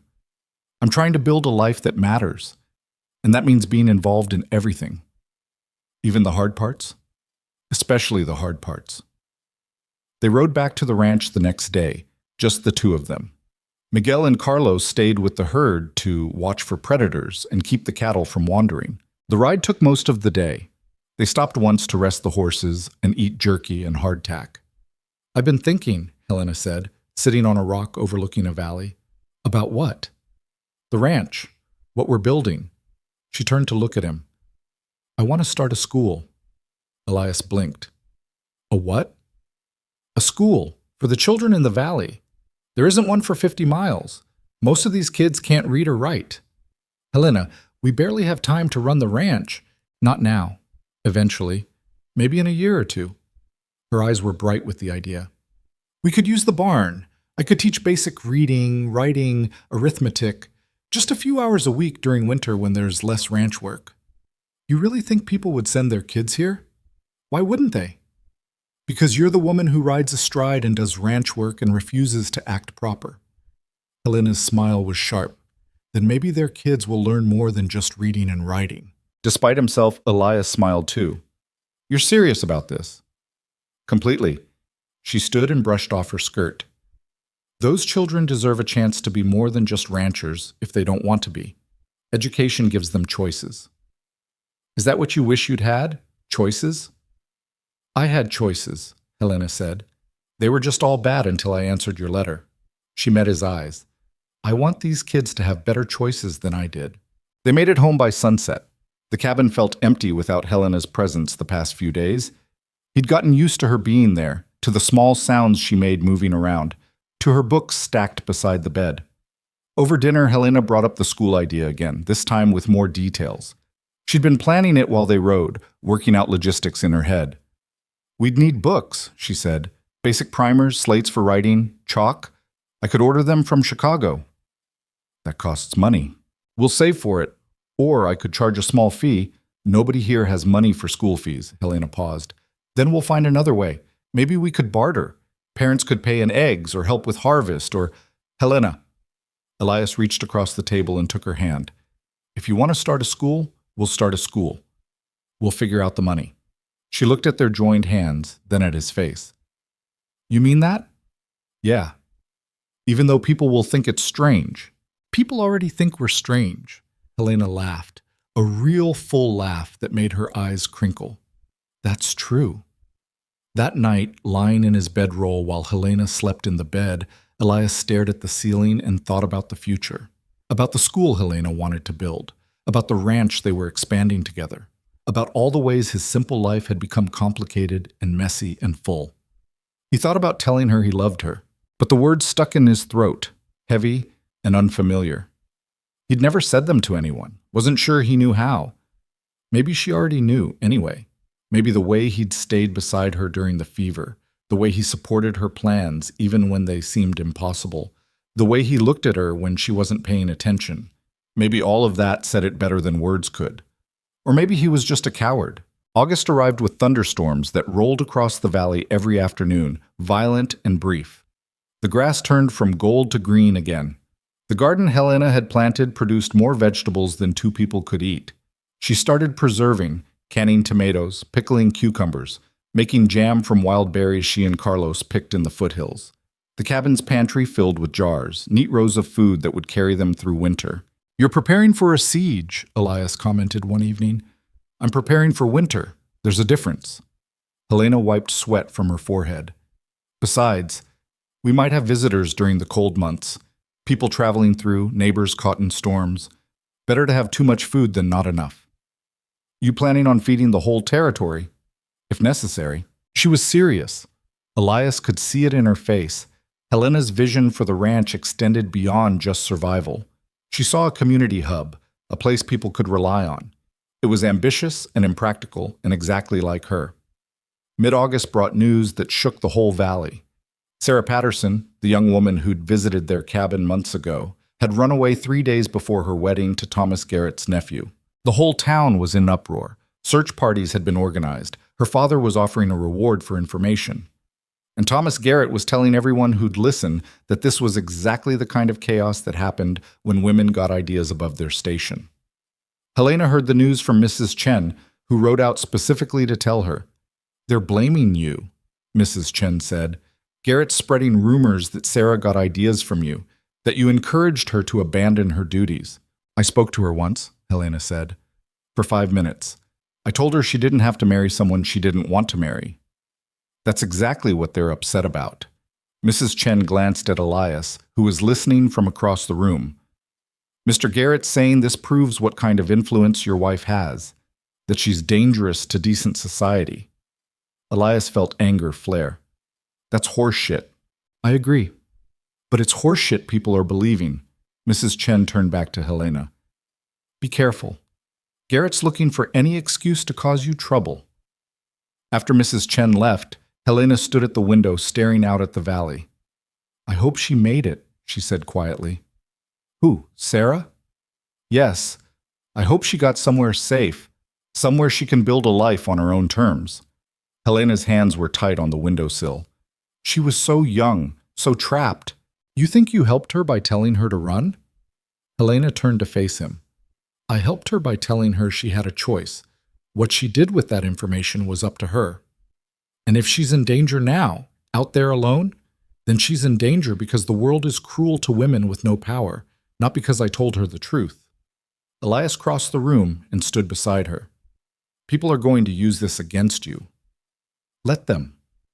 "Helena, what do you want me to say, Elias? That I should have kept quiet? That I should have told a terrified girl to marry a man she didn't want just to keep the peace?" She shook her head. "I won't do that. Not for Thomas Garrett. Not for anyone." He looked at her, at the stubborn set of her jaw, the fire in her eyes. This woman who refused to bend even when bending would make everything easier. "I know," he said. "I wouldn't want you any other way." Something shifted in her expression. "You mean that?" "Yeah, I do." They stood at the window together, watching the sun set over the valley, and Elias felt the words pressing against his teeth again. "I love you," but he still couldn't say them. 3 days later, Sarah was found. She'd made it to Billings, 70 miles away, and gotten work at a hotel. Her father dragged her back anyway, but she refused to go through with the wedding. The scandal consumed the entire territory for weeks. And Thomas Garrett made sure everyone knew he blamed Helena Norwood for all of it. The fire started on the first day of September. Elias smelled smoke before he saw it. That acrid scent carried on the hot wind that had been blowing for 3 days straight. The kind of wind that dried everything to kindling and made ranchers nervous. He stepped out of the barn and looked east. A brown haze hung over the horizon. "Helena," he called. She came running from the cabin, wiping her hands on her apron. "What's wrong?" "Smoke. East side of the valley." They both stood silent, watching the distant haze thicken. Then Helena pointed. "There. Flames." A line of orange appeared on the horizon, small at first but growing. Even from miles away they could see it spreading. "That's the Kowalski place," Elias said, his gut tightening. "They've got 2 kids, a baby. We need to warn them. They probably already know. That fire's on their land." He calculated quickly. The wind was blowing west, toward the center of the valley, toward a dozen other ranches. "We need to get word to everyone. If that fire jumps the creek, It'll burn everything in its path. Miguel and Carlos came running from the bunkhouse. Boss, you see it? Miguel asked. Yeah, Carlos, ride to the Kowalski place. See if they need help evacuating. Miguel, head to town. Ring the church bell. Get everyone mobilized. What about you? Helena asked. Elias looked at the growing wall of flame. I'm going to ride the property line. See how close it's getting. Make sure our cattle aren't in its path. I'm coming with you. Helena, don't. Her voice was steel. We're wasting time arguing. Saddle the horses. They rode hard toward the eastern fence line. The smell of smoke grew stronger with every mile. Ash started falling like gray snow. The horses danced nervously, sensing danger. When they crested the ridge overlooking the valley, Elias pulled Buck to a stop. The fire was massive, a wall of flame stretching nearly a mile wide, consuming dry grass and scattered trees with terrifying speed. The wind drove it forward like a living thing, sparks flying ahead to start new fires. And directly in its path were 3 ranches, including the Kowalski place. Sweet mercy, Helena breathed. Elias saw figures moving near the Kowalski homestead, people loading wagons, trying to save what they could. But the fire was moving too fast. They'd never get everything out in time. We need to help them, Helena said. We can't fight that fire. It's too big. Then we help them evacuate, get their livestock out, something. Elias wanted to argue that it was too dangerous, that they should focus on protecting their own ranch. But looking at Helena's face, determined and fierce, he knew that wasn't an option. Come on, he said, spurring Buck forward. They reached the Kowalski homestead 15 minutes later. The family was in chaos, Martin Kowalski and his wife Anna trying to load furniture while their 2 older children herded chickens into crates. The baby was crying somewhere inside the house. Martin, Elias shouted over the roar of approaching fire. Martin looked up, his face streaked with soot and sweat. Elias, thank you for coming. How much time you got? Maybe an hour if we're lucky, but the livestock, we can't get them all moved. Elias surveyed the situation. 24 cattle, a pen full of pigs, chickens everywhere, and 3 horses in the corral. Helena, he said, help Anna with the house. Get the essentials out. Miguel and I will handle the animals. Carlos arrived moments later with 2 men from a neighboring ranch. They worked frantically, driving cattle away from the advancing flames, loading pigs into a wagon, catching panicked chickens. Helena and Anna moved through the house with ruthless efficiency, grabbing clothes, documents, family photographs. The baby, a girl of maybe 8 months, cried in Anna's arms while Helena stuffed belongings into a trunk. I can't leave my mother's china, Anna said, her voice breaking. You can replace china, Helena said firmly. You can't replace your children. Keep moving. The smoke thickened. Heat rolled toward them in waves. Elias could hear the fire now, a crackling roar like 1,000 hungry mouths. Time's up, Martin shouted. Everyone out! They loaded the last wagon and started moving away from the homestead. Helena drove 1 wagon with Anna and the children. Martin drove another loaded with furniture and livestock. Elias and the other men stayed behind, driving the cattle ahead of the flames. Elias looked back once and saw the fire reach the Kowalski barn. Within minutes, it was engulfed. The house would be next. They'd gotten out just in time. By midday, half the valley was mobilizing. Church bells rang from town. Riders spread word from ranch to ranch. People gathered at the community hall to organize a defense. The fire was spreading in 2 directions now, south toward more ranches and west toward the town itself. Thomas Garrett stood at the front of the hall, taking charge like he owned the place. We need to establish fire breaks, he was saying when Elias and Helena arrived. Clear lines of grass and vegetation. Starve the fire of fuel. That won't work, Helena said, her voice cutting through the noise. Every head turned. Thomas's face darkened. Excuse me? Helena pushed forward through the crowd. Fire breaks won't work. Not with wind this strong. The fire's throwing sparks half a mile ahead. They'll just start new fires on the other side of your breaks. And what would you suggest, Mrs. Norwood? Thomas's voice dripped condescension. Perhaps we should all just pray? No. We should use irrigation trenches and controlled burns. She pulled a piece of paper from her pocket, one of her agricultural journals. I read about this technique used in Australia. You dig trenches and fill them with water to create wet barriers. Then you burn the grass between the trenches and the fire in a controlled way, removing the fuel before the wildfire reaches it. Thomas laughed. That's the most ridiculous thing I've ever heard. You're going to start fires to stop a fire? Yes, small fires we can control to stop a big fire we can't. This is exactly the problem with women getting ideas from books. Thomas addressed the room. She's read some fancy journal and thinks she knows better than men who've been fighting fires for decades. Those decades haven't stopped fires from destroying ranches every year, Helena shot back. The room erupted in argument. Some men supported Thomas, others looked uncertain. Elias saw Martin Kowalski, who'd just lost his home, studying Helena with interest. She saved my family, Martin said loudly. Got us out when everyone else was still talking. If she's got an idea, I'm willing to listen. Me too, said another rancher Elias didn't recognize. Thomas's face went red. This is insane. We don't have time for experiments based on some woman's reading. Then what's your plan, Thomas? Elias stepped forward. Because Helena's right. Your fire breaks won't work. That fire's too big and the wind's too strong. My plan is to do what's always been done. And how often does that work? Helena interrupted. How many ranches burned last year, the year before? How many families lost everything because you were too stubborn to try something different? Silence fell. Thomas looked around the room, seeing his support waver. Fine. You want to try this crazy scheme? Go ahead. But when it fails and people die, their blood is on your hands. He stormed out. Half the men followed him. The other half stayed. Martin Kowalski stepped forward. What do you need? Helena spread her journal on a table. Shovels, every able-bodied person we can get, and we need to move fast. The fire will be here in hours. They organized quickly. Helena drew a map showing where to dig trenches, using the natural topology of the land to channel water from the creek. She divided people into teams, diggers, water carriers, and fire setters who would burn the grass in controlled strips. Elias found himself taking orders from his wife, and he didn't care who saw it. You really think this will work? He asked quietly as they prepared to head out. I think it's our best chance. She looked at him, and he saw fear beneath the determination. But Elias, I need you to understand, if this fails, if people die because of my plan, I'll never forgive myself. Then we don't fail. They worked through the afternoon and into evening. Digging trenches in the hard summer ground was brutal work. Men and women swung shovels until their hands bled.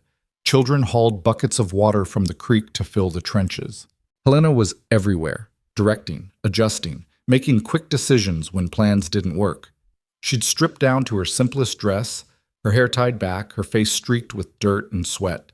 She looked like she belonged there, leading this desperate effort to save the valley. The fire advanced. They could see it now from where they worked, a wall of orange and black cutting across the horizon. The heat was intense even from a mile away. "Trenches are done!" someone shouted. Helena climbed onto a wagon to survey the work.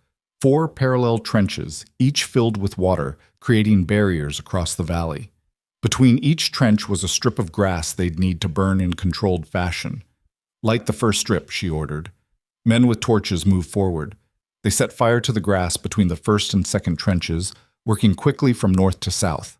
The flames caught and spread, but contained between the 2 water barriers. "Watch for sparks," Helena called. "Don't let it jump the trenches." Teams of people stood ready with wet blankets and water buckets, stamping out any sparks that tried to spread beyond the controlled area. The first burn worked. The grass between trenches 1 and 2 was gone, creating a blackened barrier. "Second strip," Helena ordered. They repeated the process. Then the third strip. The controlled burns were terrifying to watch, but Helena's plan was working. They were removing the fuel before the wildfire could reach it. By sunset, all 4 strips had been burned. The valley now had 4 water-filled trenches and 4 blackened areas where grass had been, and the wildfire was less than half a mile away. "Will it hold?" Anna Kowalski asked, clutching her baby. "We're about to find out," Helena said. The fire hit the first trench just as darkness fell. The flames reached the water barrier and, for a terrifying moment, seemed like they might jump it. Sparks flew across. Small fires started on the far side, but teams were ready. They beat out the sparks before they could spread. The main fire, deprived of fuel in the burned strip, weakened at the trench line. "It's working," someone whispered. The fire tested each trench in turn. searching for weakness, finding none. The wind that had driven it forward now worked against it, blowing flames back on already burned ground where there was nothing left to consume. By midnight, the fire had stalled at the last trench. By dawn, it had burned itself out. The valley was saved. People stood in exhausted clusters, watching the sun rise over blackened ground and smoldering ash. They'd lost the Kowalski homestead and 2 other structures on the eastern edge, but the town was safe. Most of the ranches were intact. It could have been so much worse. Helena sat on the ground near the last trench, her head in her hands. Elias walked over and sat beside her. "You did it," he said. "We did it. Everyone." She looked up and her eyes were wet. "We could have lost everything, all those families, but we didn't." He took her hand. "Because you had an idea and the courage to fight for it." "Thomas Garrett will never admit I was right. Thomas Garrett is an ass. Everyone else saw what happened." As if summoned by his name, Thomas appeared. He looked like he'd been fighting fire all night, covered in soot, his clothes torn. But his expression was hard. "You got lucky," he said to Helena. "It wasn't luck. It was planning. Could have gone wrong 100 different ways. But it didn't." Thomas took a step closer. "You think this makes you something special? That you're equal to the men here now?" Helena stood slowly, exhaustion forgotten. "I don't think I'm equal to the men here, Mr. Garrett. After last night, I think I'm better than at least one of them." For a moment, Elias thought Thomas might actually hit her. His fists clenched. His face went purple. But Martin Kowalski stepped between them. "You owe her an apology, Thomas. I owe her nothing. She saved my family, probably saved yours too." Martin's voice was hard. "If you can't admit when you're wrong, that's your problem. But don't you dare stand here and diminish what she did." Other people gathered around. Carlos, Miguel, Anna Kowalski, Mrs. Chen. Even some of the ranchers who'd followed Thomas out of the meeting. They formed a loose circle around Helena and Elias, a silent statement. Thomas looked around at the faces, saw something he didn't like, and turned away. "This isn't over," he said. "Yeah, it is," Elias called after him. "You just don't know it yet." The crowd dispersed slowly. People came up to Helena one by one, thanking her, shaking her hand, calling her brave. She accepted it all with quiet grace, but Elias could see the exhaustion pulling at her. "Come on," he said. "Let's go home." They rode back to the ranch in the early morning light. Everything looked different, the landscape marked by fire, the air still thick with smoke. But their land was untouched. The cabin stood exactly as they'd left it. Inside, Helena collapsed into a chair at the table. "I need to sleep for about a week," she said. "You earned it." But instead of going to bed, she just sat there, staring at nothing. "Helena?" "I was terrified," she said quietly. "The whole time. Every decision I made, I was thinking, what if I'm wrong? What if this kills someone?" Elias knelt beside her chair. "But you did it anyway. Because someone had to." "No. Because you're brave enough to try even when you're scared." He took her hands. "That's what courage is, Helena. Not the absence of fear, just refusing to let fear win." She looked at him, really looked at him, and something shifted in her expression. "Elias, I love you." The words came out before he could stop them, raw and unpolished and completely honest. Helena's eyes widened. "What?" "I love you. I've loved you since Christmas, maybe before. I don't know when it happened, but watching you last night, leading everyone, fighting for this valley," he had to stop and swallow hard. "You're the bravest person I've ever met. And I love you." Tears spilled down her cheeks, cutting clean paths through the soot. "I love you too," she whispered. "I've been trying not to, telling myself this was just practical, just survival. But Elias, I love you so much it terrifies me." He pulled her down from the chair and kissed her. She tasted like smoke and salt and everything he'd ever wanted without knowing it. When they finally broke apart, both breathing hard, Helena laughed. "We smell terrible," she said. "Yeah. And we're covered in ash, Dot. Yeah. And I'm so tired I can barely stand." "Me too." She kissed him again, softer this time. "Take me to bed." "Helena, I don't mean sleep." "Well, eventually sleep. But first," she stood and took his hand. We've been married almost a year. I think it's time we actually acted like it. Elias felt heat that had nothing to do with the fire spread through his chest. You sure? I've never been more sure of anything. They made love slowly, carefully, learning each other in the gray morning light. Helena was fierce and vulnerable all at once, and Elias tried to show her with his hands and mouth everything he couldn't say with words. Afterward, they lay tangled together in the narrow bed, exhausted and complete. We need a bigger bed, Helena said drowsily. Add it to the list. What list? The list of things we're building. Elias pulled her closer. Better barn, schoolhouse, bigger bed, a life. Helena smiled against his chest. I like that list. They slept through the day and into the night, wrapped around each other like they were afraid to let go. The next few weeks were strange.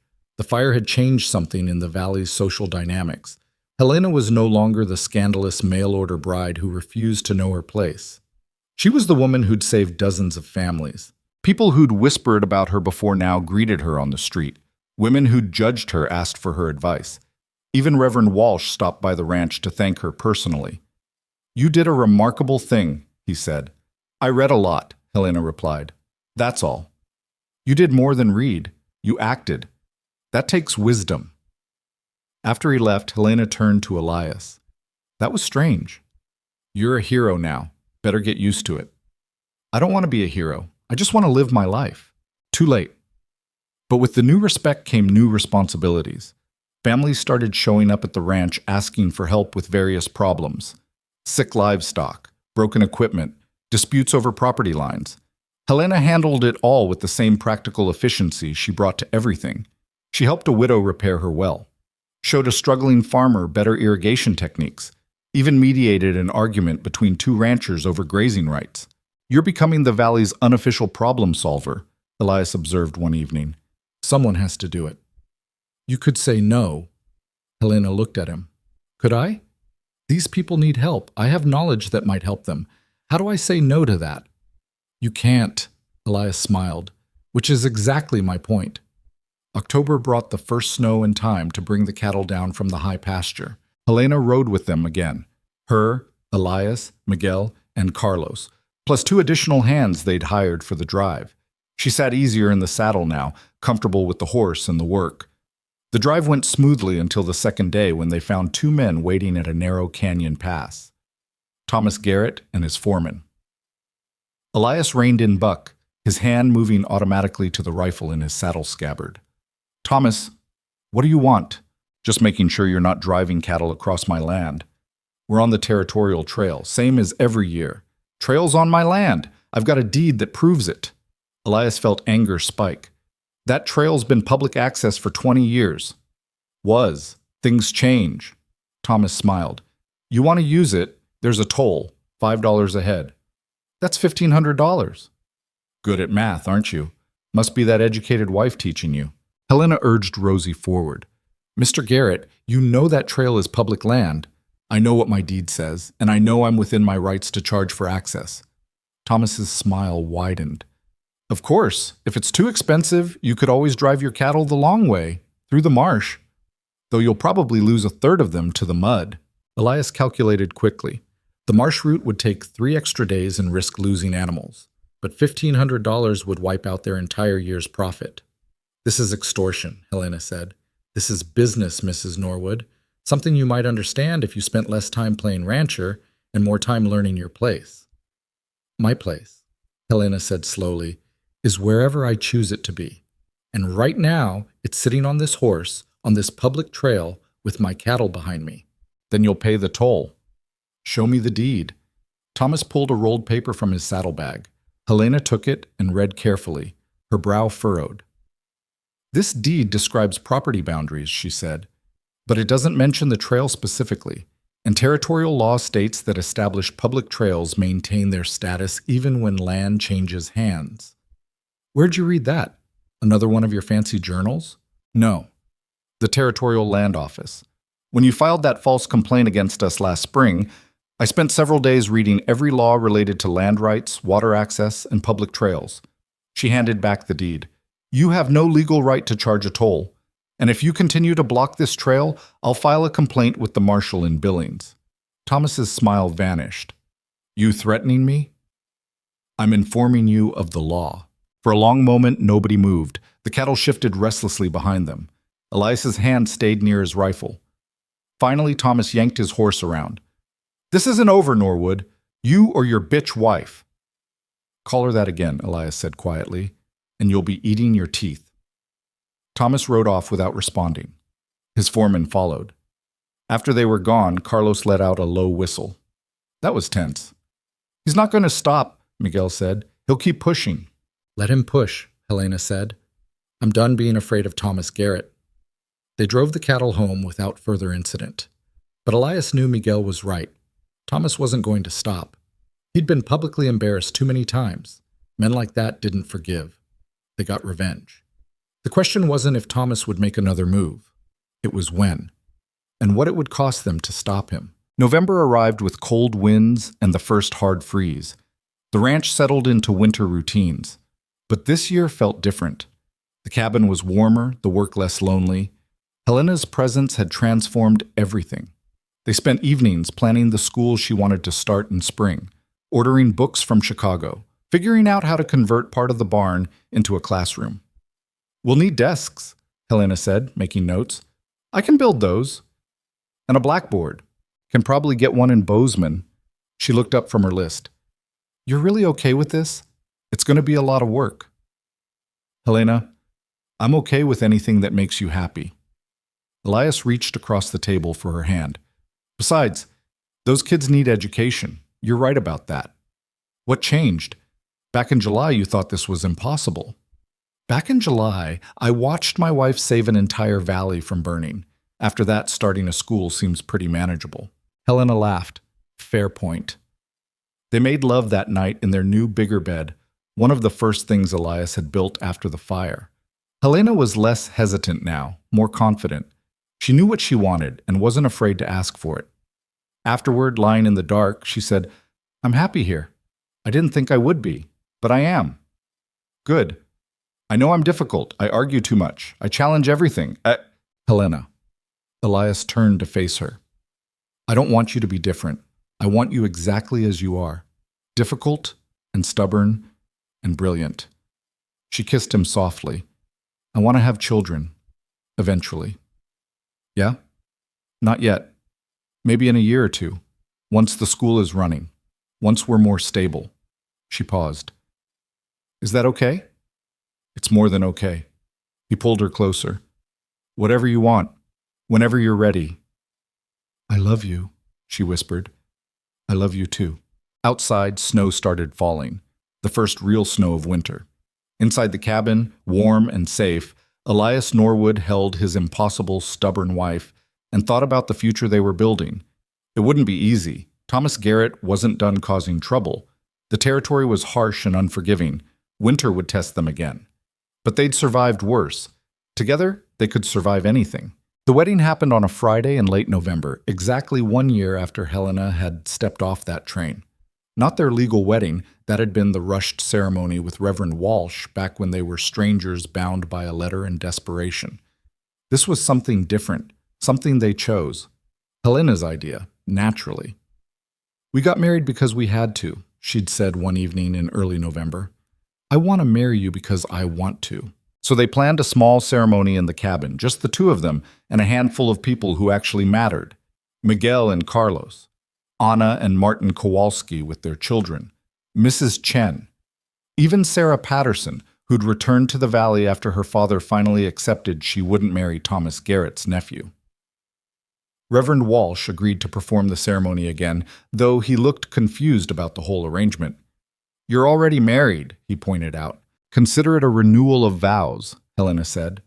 After 1 year? We had a difficult first year. That was putting it mildly. Helena wore the green dress from Christmas, the one Elias had only seen her wear once before.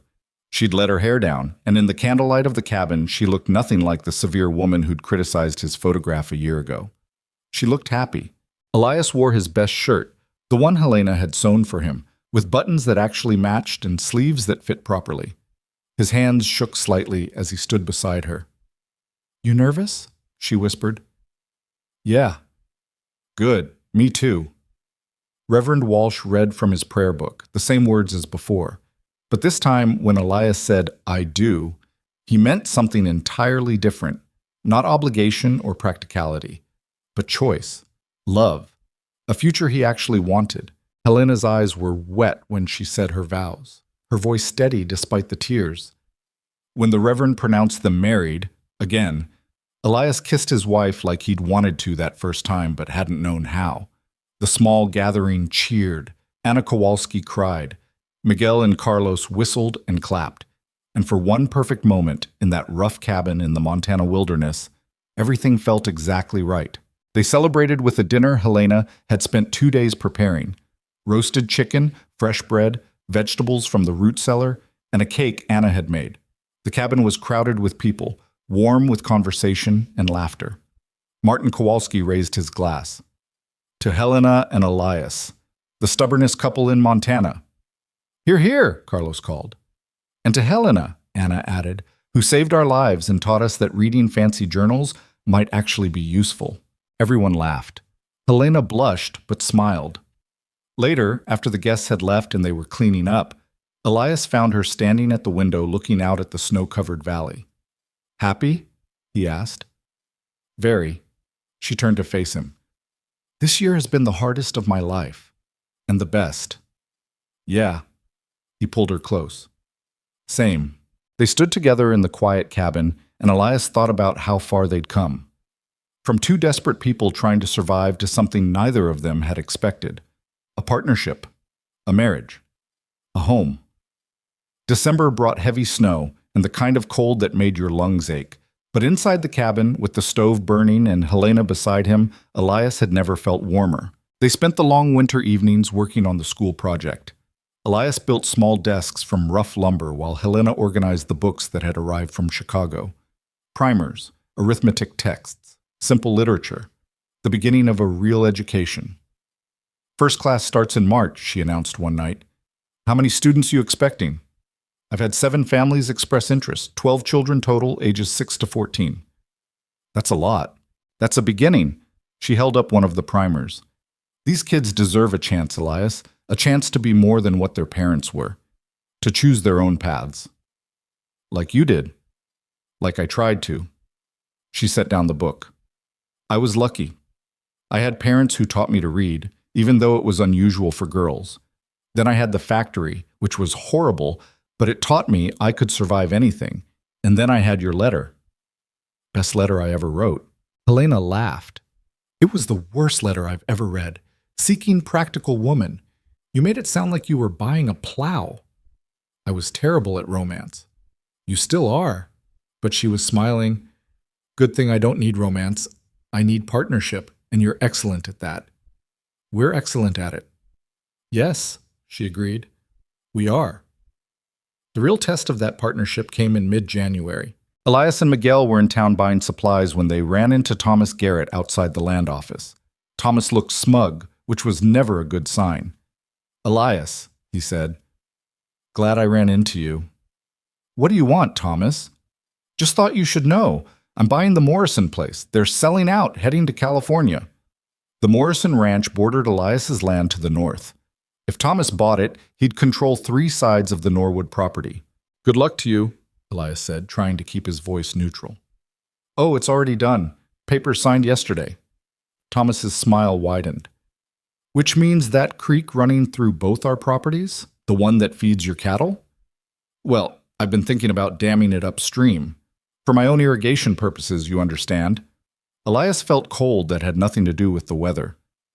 That creek's been shared water for 20 years. Was shared water. Now it runs through my land first, and territorial law says I can use it however I see fit. You can't just cut off my water.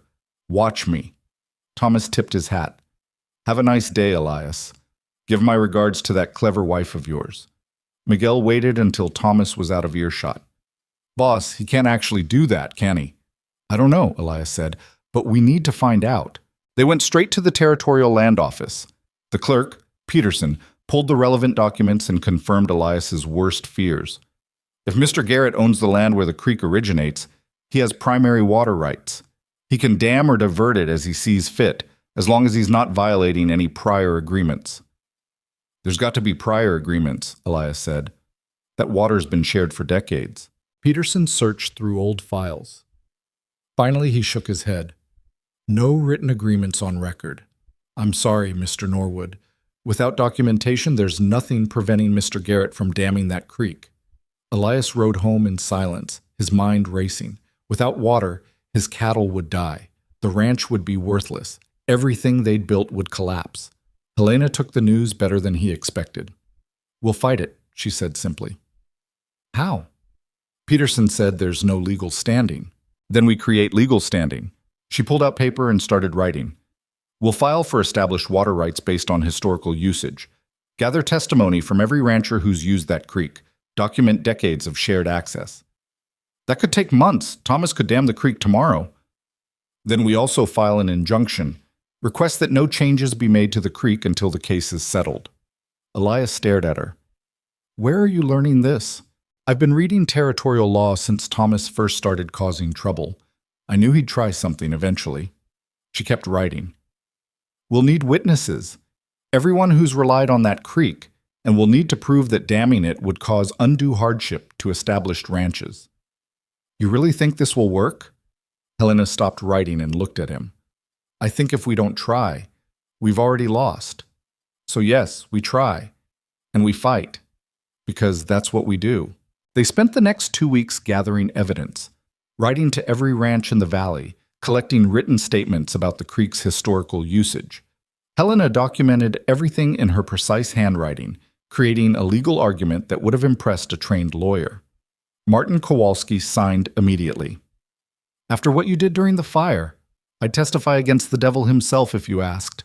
Mrs. Chen provided testimony about how her late husband had used the creek for 30 years. Even some of Thomas's allies quietly admitted the creek had always been shared water. By early February, Helena had compiled a case file 3 inches thick. They filed it with the territorial office and requested an emergency injunction preventing any changes to the creek until a judge could review the evidence. Thomas Garrett was furious. He showed up at the ranch 2 days later with 4 of his men. Elias saw them coming and called for Helena to stay inside. She ignored him and came out anyway, standing beside him in the yard. You just can't help yourself, can you? Thomas said, still mounted. Always got to fight. Always got to challenge. We're protecting our rights, Helena said. Same as you claim to be doing. Your rights? Thomas laughed harshly. You're a woman. You don't have rights. You have whatever your husband allows you. That's not how our marriage works. Yeah, I've noticed. You've got him trained like a dog. Say jump. He asks how high. Elias stepped forward. Get off my property, Thomas. Or what? You'll sick your wife on me? Thomas leaned forward in his saddle. You're not a man, Elias. You're a joke. The whole valley knows it. Letting your woman wear the pants, make the decisions. My wife, Elias said quietly, is smarter than you'll ever be. Braver too. And if that makes me a joke, I'll wear it with pride. You're pathetic. Maybe. But we filed a legal injunction against you, and it's been approved. You dam that creek, you'll be in violation of territorial law. Elias smiled. So who's pathetic now? Thomas's face went dark red. For a moment, Elias thought he might actually draw a weapon. His hand moved toward his belt. Helena stepped forward. Mr. Garrett, you have 2 choices. You can accept the legal process and wait for a judge to rule. Or you can try violence and spend the rest of your life in a territorial prison. Choose carefully. The 4 men with Thomas shifted uneasily. They'd signed on for ranch work, not murder. Finally, Thomas yanked his horse around. This isn't over. Yeah, Thomas, Elias called after him. It is. You just don't want to admit you lost. After they were gone, Helena let out a shaky breath. That was terrifying. You didn't show it. I was screaming inside. She turned to him. Elias, what if he doesn't stop? What if he tries something violent? Then we deal with it. Elias pulled her close. But I think Thomas is smart enough to know he can't win that way. The whole valley saw what you did during the fire. People respect you now. If something happened to us, they'd know exactly who to blame. I hope you're right. So do I. The territorial judge arrived in March to hear the water rights case. The hearing took place in the community hall, packed with ranchers and townspeople who'd come to watch. Thomas Garrett sat at one table with a lawyer he'd brought from Helena. Elias and Helena sat at another table alone. The judge, a tired-looking man named Crawford, reviewed the evidence. Helena presented their case. She spoke clearly and confidently, citing territorial law, presenting testimony, explaining the historical usage of the creek. She'd memorized every detail of their argument. Thomas's lawyer tried to interrupt several times. The judge silenced him. When Helena finished, she sat down beside Elias. Her hands were shaking, but her face was calm. Thomas's lawyer presented his case, that property ownership gave Mr. Garrett absolute rights to water on his land, that historical usage meant nothing without written agreements. The judge listened, made notes, and finally held up his hand for silence. "This is a complex case," he said. "Property rights versus established usage. Written law versus common practice. I'll need time to consider my ruling." "How much time?" Thomas demanded. "As much as I need." Judge Crawford closed his folder. "In the meantime, the injunction stands. No changes to the creek until I've made my decision. Hearing adjourned." The waiting was torture. Days turned into weeks. March became April. The snow melted, revealing brown grass and the first hints of green. Calving season began again, demanding long hours and constant attention. Helena threw herself into preparing for the school. The barn conversion was almost complete. Desks arranged in rows, a blackboard mounted on the wall, books stacked on shelves Elias had built. "First day is next Monday," she said one evening. 12 students enrolled. "You nervous?" "Terrified." She laughed. "What if I'm terrible at teaching? What if the children hate me?" "They won't hate you." "How do you know?" "Because you're you. You don't do anything halfway." Elias pulled her onto his lap. "You're going to be amazing." "I hope so." She rested her head against his shoulder. "This matters, Elias. These children, they're the future of this valley. If I can give them tools to build better lives, to think critically, to question when things are wrong, then you'll have done something that matters more than any of us ranching." She kissed him softly. "I love you." "Love you too." The school opened on a rainy Monday in April. 12 children filed into the converted barn, ranging from 6-year-old Emma Kowalski to 14-year-old James Chen. They looked nervous and excited and curious. Helena stood at the front of the makeshift classroom, her heart pounding. "Good morning," she said. "My name is Mrs. Norwood, but you can call me Miss Helena. Welcome to our school." For the next 3 hours, she taught. Basic alphabet for the younger children. Reading comprehension for the older ones. Simple arithmetic across the board. It was chaotic. Emma wouldn't stop fidgeting. James clearly thought he was too old for school. 2 of the middle children got into a shoving match during a break, but when the day ended and the children filed out, they were smiling. "See you tomorrow, Miss Helena," Emma called. "Tomorrow," Helena agreed. After they were gone, she collapsed into the chair behind her desk. Elias, who'd been watching from the barn doorway, walked over. "How'd it go?" "I have no idea." Helena laughed shakily. "It was chaos, but good chaos, I think." The kids looked happy. They did, didn't they? She stood and looked around at the classroom. "This is just the beginning. Once we get established, maybe we can expand. Teach more advanced subjects. Bring in other teachers. One step at a time," Elias said gently. "I know. But Elias, this could really be something, a real school. Not just basic literacy, but actual education. Then we'll make it something." She kissed him. "Thank you for believing in this, for building all these desks, for supporting something that doesn't directly benefit the ranch. It benefits us. Everything that makes you happy benefits us." The letter from Judge Crawford arrived in late April. Elias brought it back from town, the official envelope heavy in his hands. He and Helena sat at the kitchen table staring at it. "Open it," Helena said. "What if we lost?" "Then we lost, but we still need to know."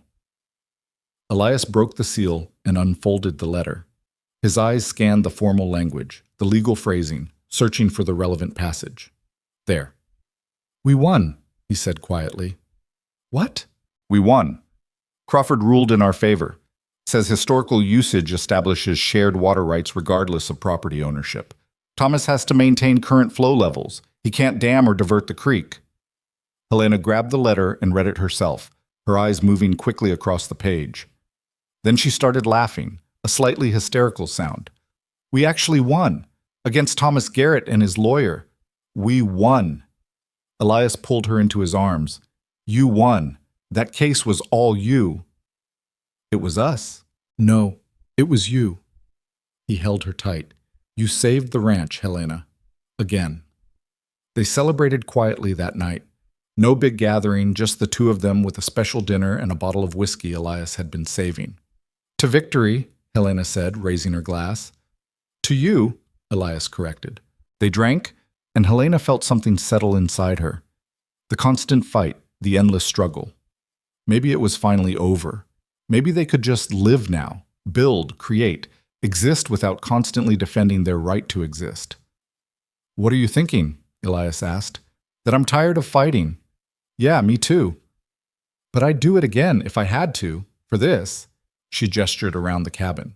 "For us." "I know you would. That's what makes you terrifying." Helena smiled. "Good. A little fear keeps things interesting." Thomas Garrett left Montana Territory in June. Nobody knew the full story, but rumors spread quickly. His ranch was heavily mortgaged. The legal fees from fighting the water case had drained his resources.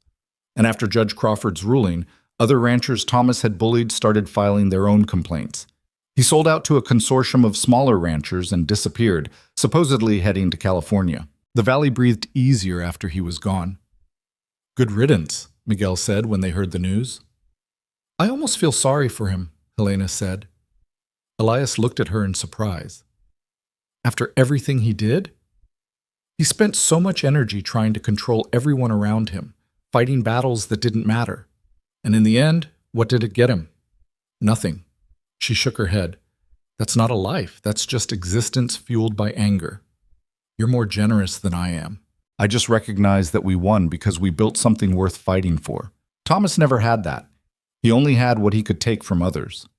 Summer brought growth and prosperity. The cattle thrived. Helena's garden produced more vegetables than ever. The school grew to 15 students, with 2 more families requesting enrollment for the fall term. In July, Helena came to Elias with news that made his heart stop. "I'm pregnant." He stared at her. "You're sure?" "As sure as I can be without a doctor, but yes, all the signs are there." Elias pulled her into his arms, overwhelmed by a rush of emotions he couldn't name. Fear and joy and anticipation, all tangled together. "Are you happy?" Helena asked against his chest. "I'm terrified." "Me too. But, yeah, I'm happy." She pulled back to look at him. "I want to keep teaching, at least for the next few months while I can." "Okay, and I'll need help after the baby comes. We might need to hire someone." "Helena." Elias cupped her face in his hands. "We'll figure it out, just like we figured out everything else." "Together?" "Always together." The baby was born in early March during a late winter storm that turned the world white and quiet. Mrs. Chen and Anna Kowalski helped with the delivery while Elias paced outside the cabin, listening to Helena's labored breathing and occasional cries through the door. It took hours, long, terrifying hours where Elias imagined every possible disaster. Then he heard it, a baby's cry. The door opened. Anna stood there, smiling and exhausted. "You have a daughter." Elias stumbled into the cabin. Helena lay in bed, pale and sweaty, and holding a tiny bundle wrapped in blankets. She looked up when he entered, and her smile was brilliant. "Come meet your daughter." He approached carefully, like the baby might break if he breathed wrong. Helena pulled back the blanket, revealing a small red face, dark hair, and eyes that were trying to focus on the world. "She's perfect," Elias whispered. "She's loud," Helena corrected, "and demanding, already takes after me." "What should we name her?" Helena had been thinking about this. "Sarah, after the girl who was brave enough to run." "Sarah Norwood." "Do you like it?" Elias touched his daughter's tiny hand, felt her fingers curl around his. "It's perfect." The school reopened in April, with Helena teaching while Anna Kowalski watched baby Sarah. It was chaotic and exhausting, but Helena refused to give up either role. I can be a mother and a teacher, she insisted when Elias suggested she take more time off. I know you can. I'm just saying you don't have to. But I want to. She was nursing Sarah while reviewing lesson plans. These children need education, and Sarah needs to grow up seeing her mother do meaningful work. Both things matter. Elias couldn't argue with that. By summer, they'd settled into a new routine. Sarah was growing fast, a happy baby who seemed content to be passed between parents and ranch hands as needed. The school was thriving. The ranch was profitable for the first time in years. They'd built something real. One evening in August, sitting on the porch while Sarah slept in her cradle, Helena said, "Do you ever think about that first day, when I got off the train?" "All the time." "What do you think about?" Elias considered. "How sure I was that I'd made a mistake. How you looked at me like I was something disappointing you'd ordered and couldn't return." Helena laughed. "You were disappointing, shorter than your photograph suggested." "You've never let me forget that?" "And I never will." She leaned against his shoulder. "I was terrified, trying so hard to be brave. But inside I was sure I'd made a horrible mistake." "When did you stop thinking that?" "Christmas, the first one. When you stayed up reading to me during the fever, or maybe before that. I don't know, it happened gradually. One day I looked around and realized this felt like home." "Yeah." Elias put his arm around her. "Same."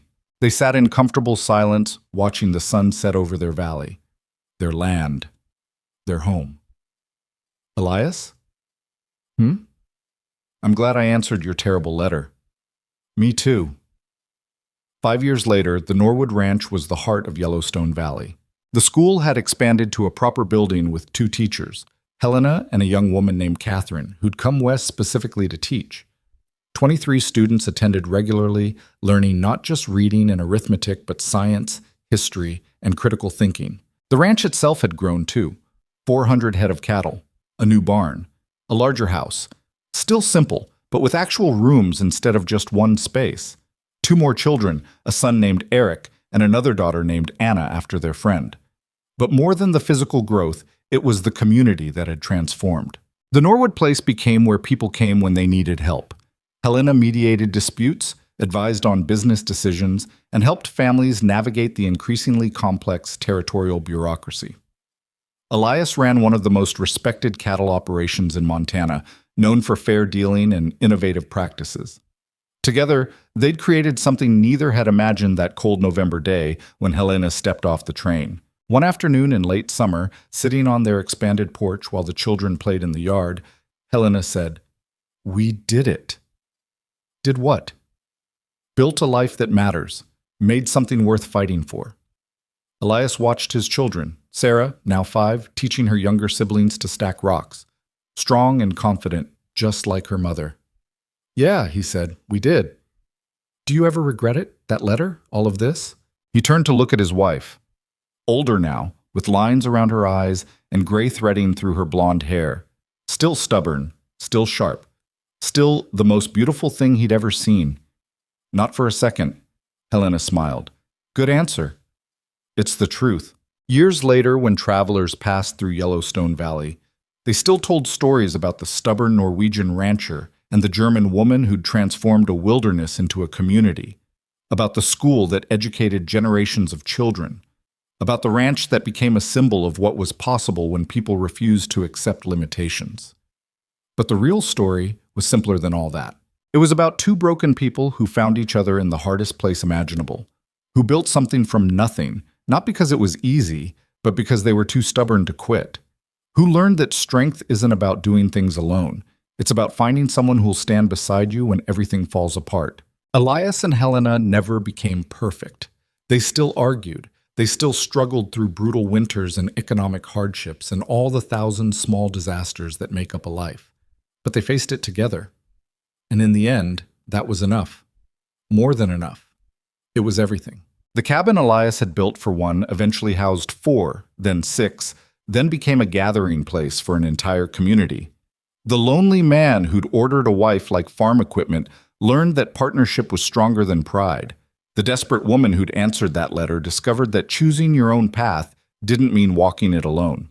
They taught their children that education was freedom, that stubbornness could be strength, that the world would always try to tell you what you should be, but you got to decide what you actually became. Sarah grew up to be a teacher like her mother, opening schools across Montana Territory. Eric became a rancher, but also a territorial legislator, fighting for laws that protected small farmers. Little Anna became a doctor, one of the first women to practice medicine in the state. All of them carried forward the lessons their parents had lived. That you fight for what matters. That you don't let anyone tell you who you're supposed to be. That love isn't about perfection. It's about showing up even when things are hard. Especially when things are hard. The Norwood Ranch stood for another 50 years, through statehood and changing times and all the transformations that come with progress. Long after Elias and Helena were gone, their legacy remained. Not in monuments or grand gestures, but in the lives they'd touched, the children they'd educated, the community they'd built from nothing but determination and stubborn refusal to accept defeat. In the end, that was the real story. Two people who should have been wrong for each other somehow became exactly right. Who took a practical arrangement and transformed it into something that mattered. Who proved that sometimes the best things in life come from the risks you're most afraid to take. Elias Norwood got his practical wife. Helena Norwood got her freedom. And together, they built something neither of them could have built alone. A home, a family, a legacy, a life worth living. And really, what more could anyone ask for?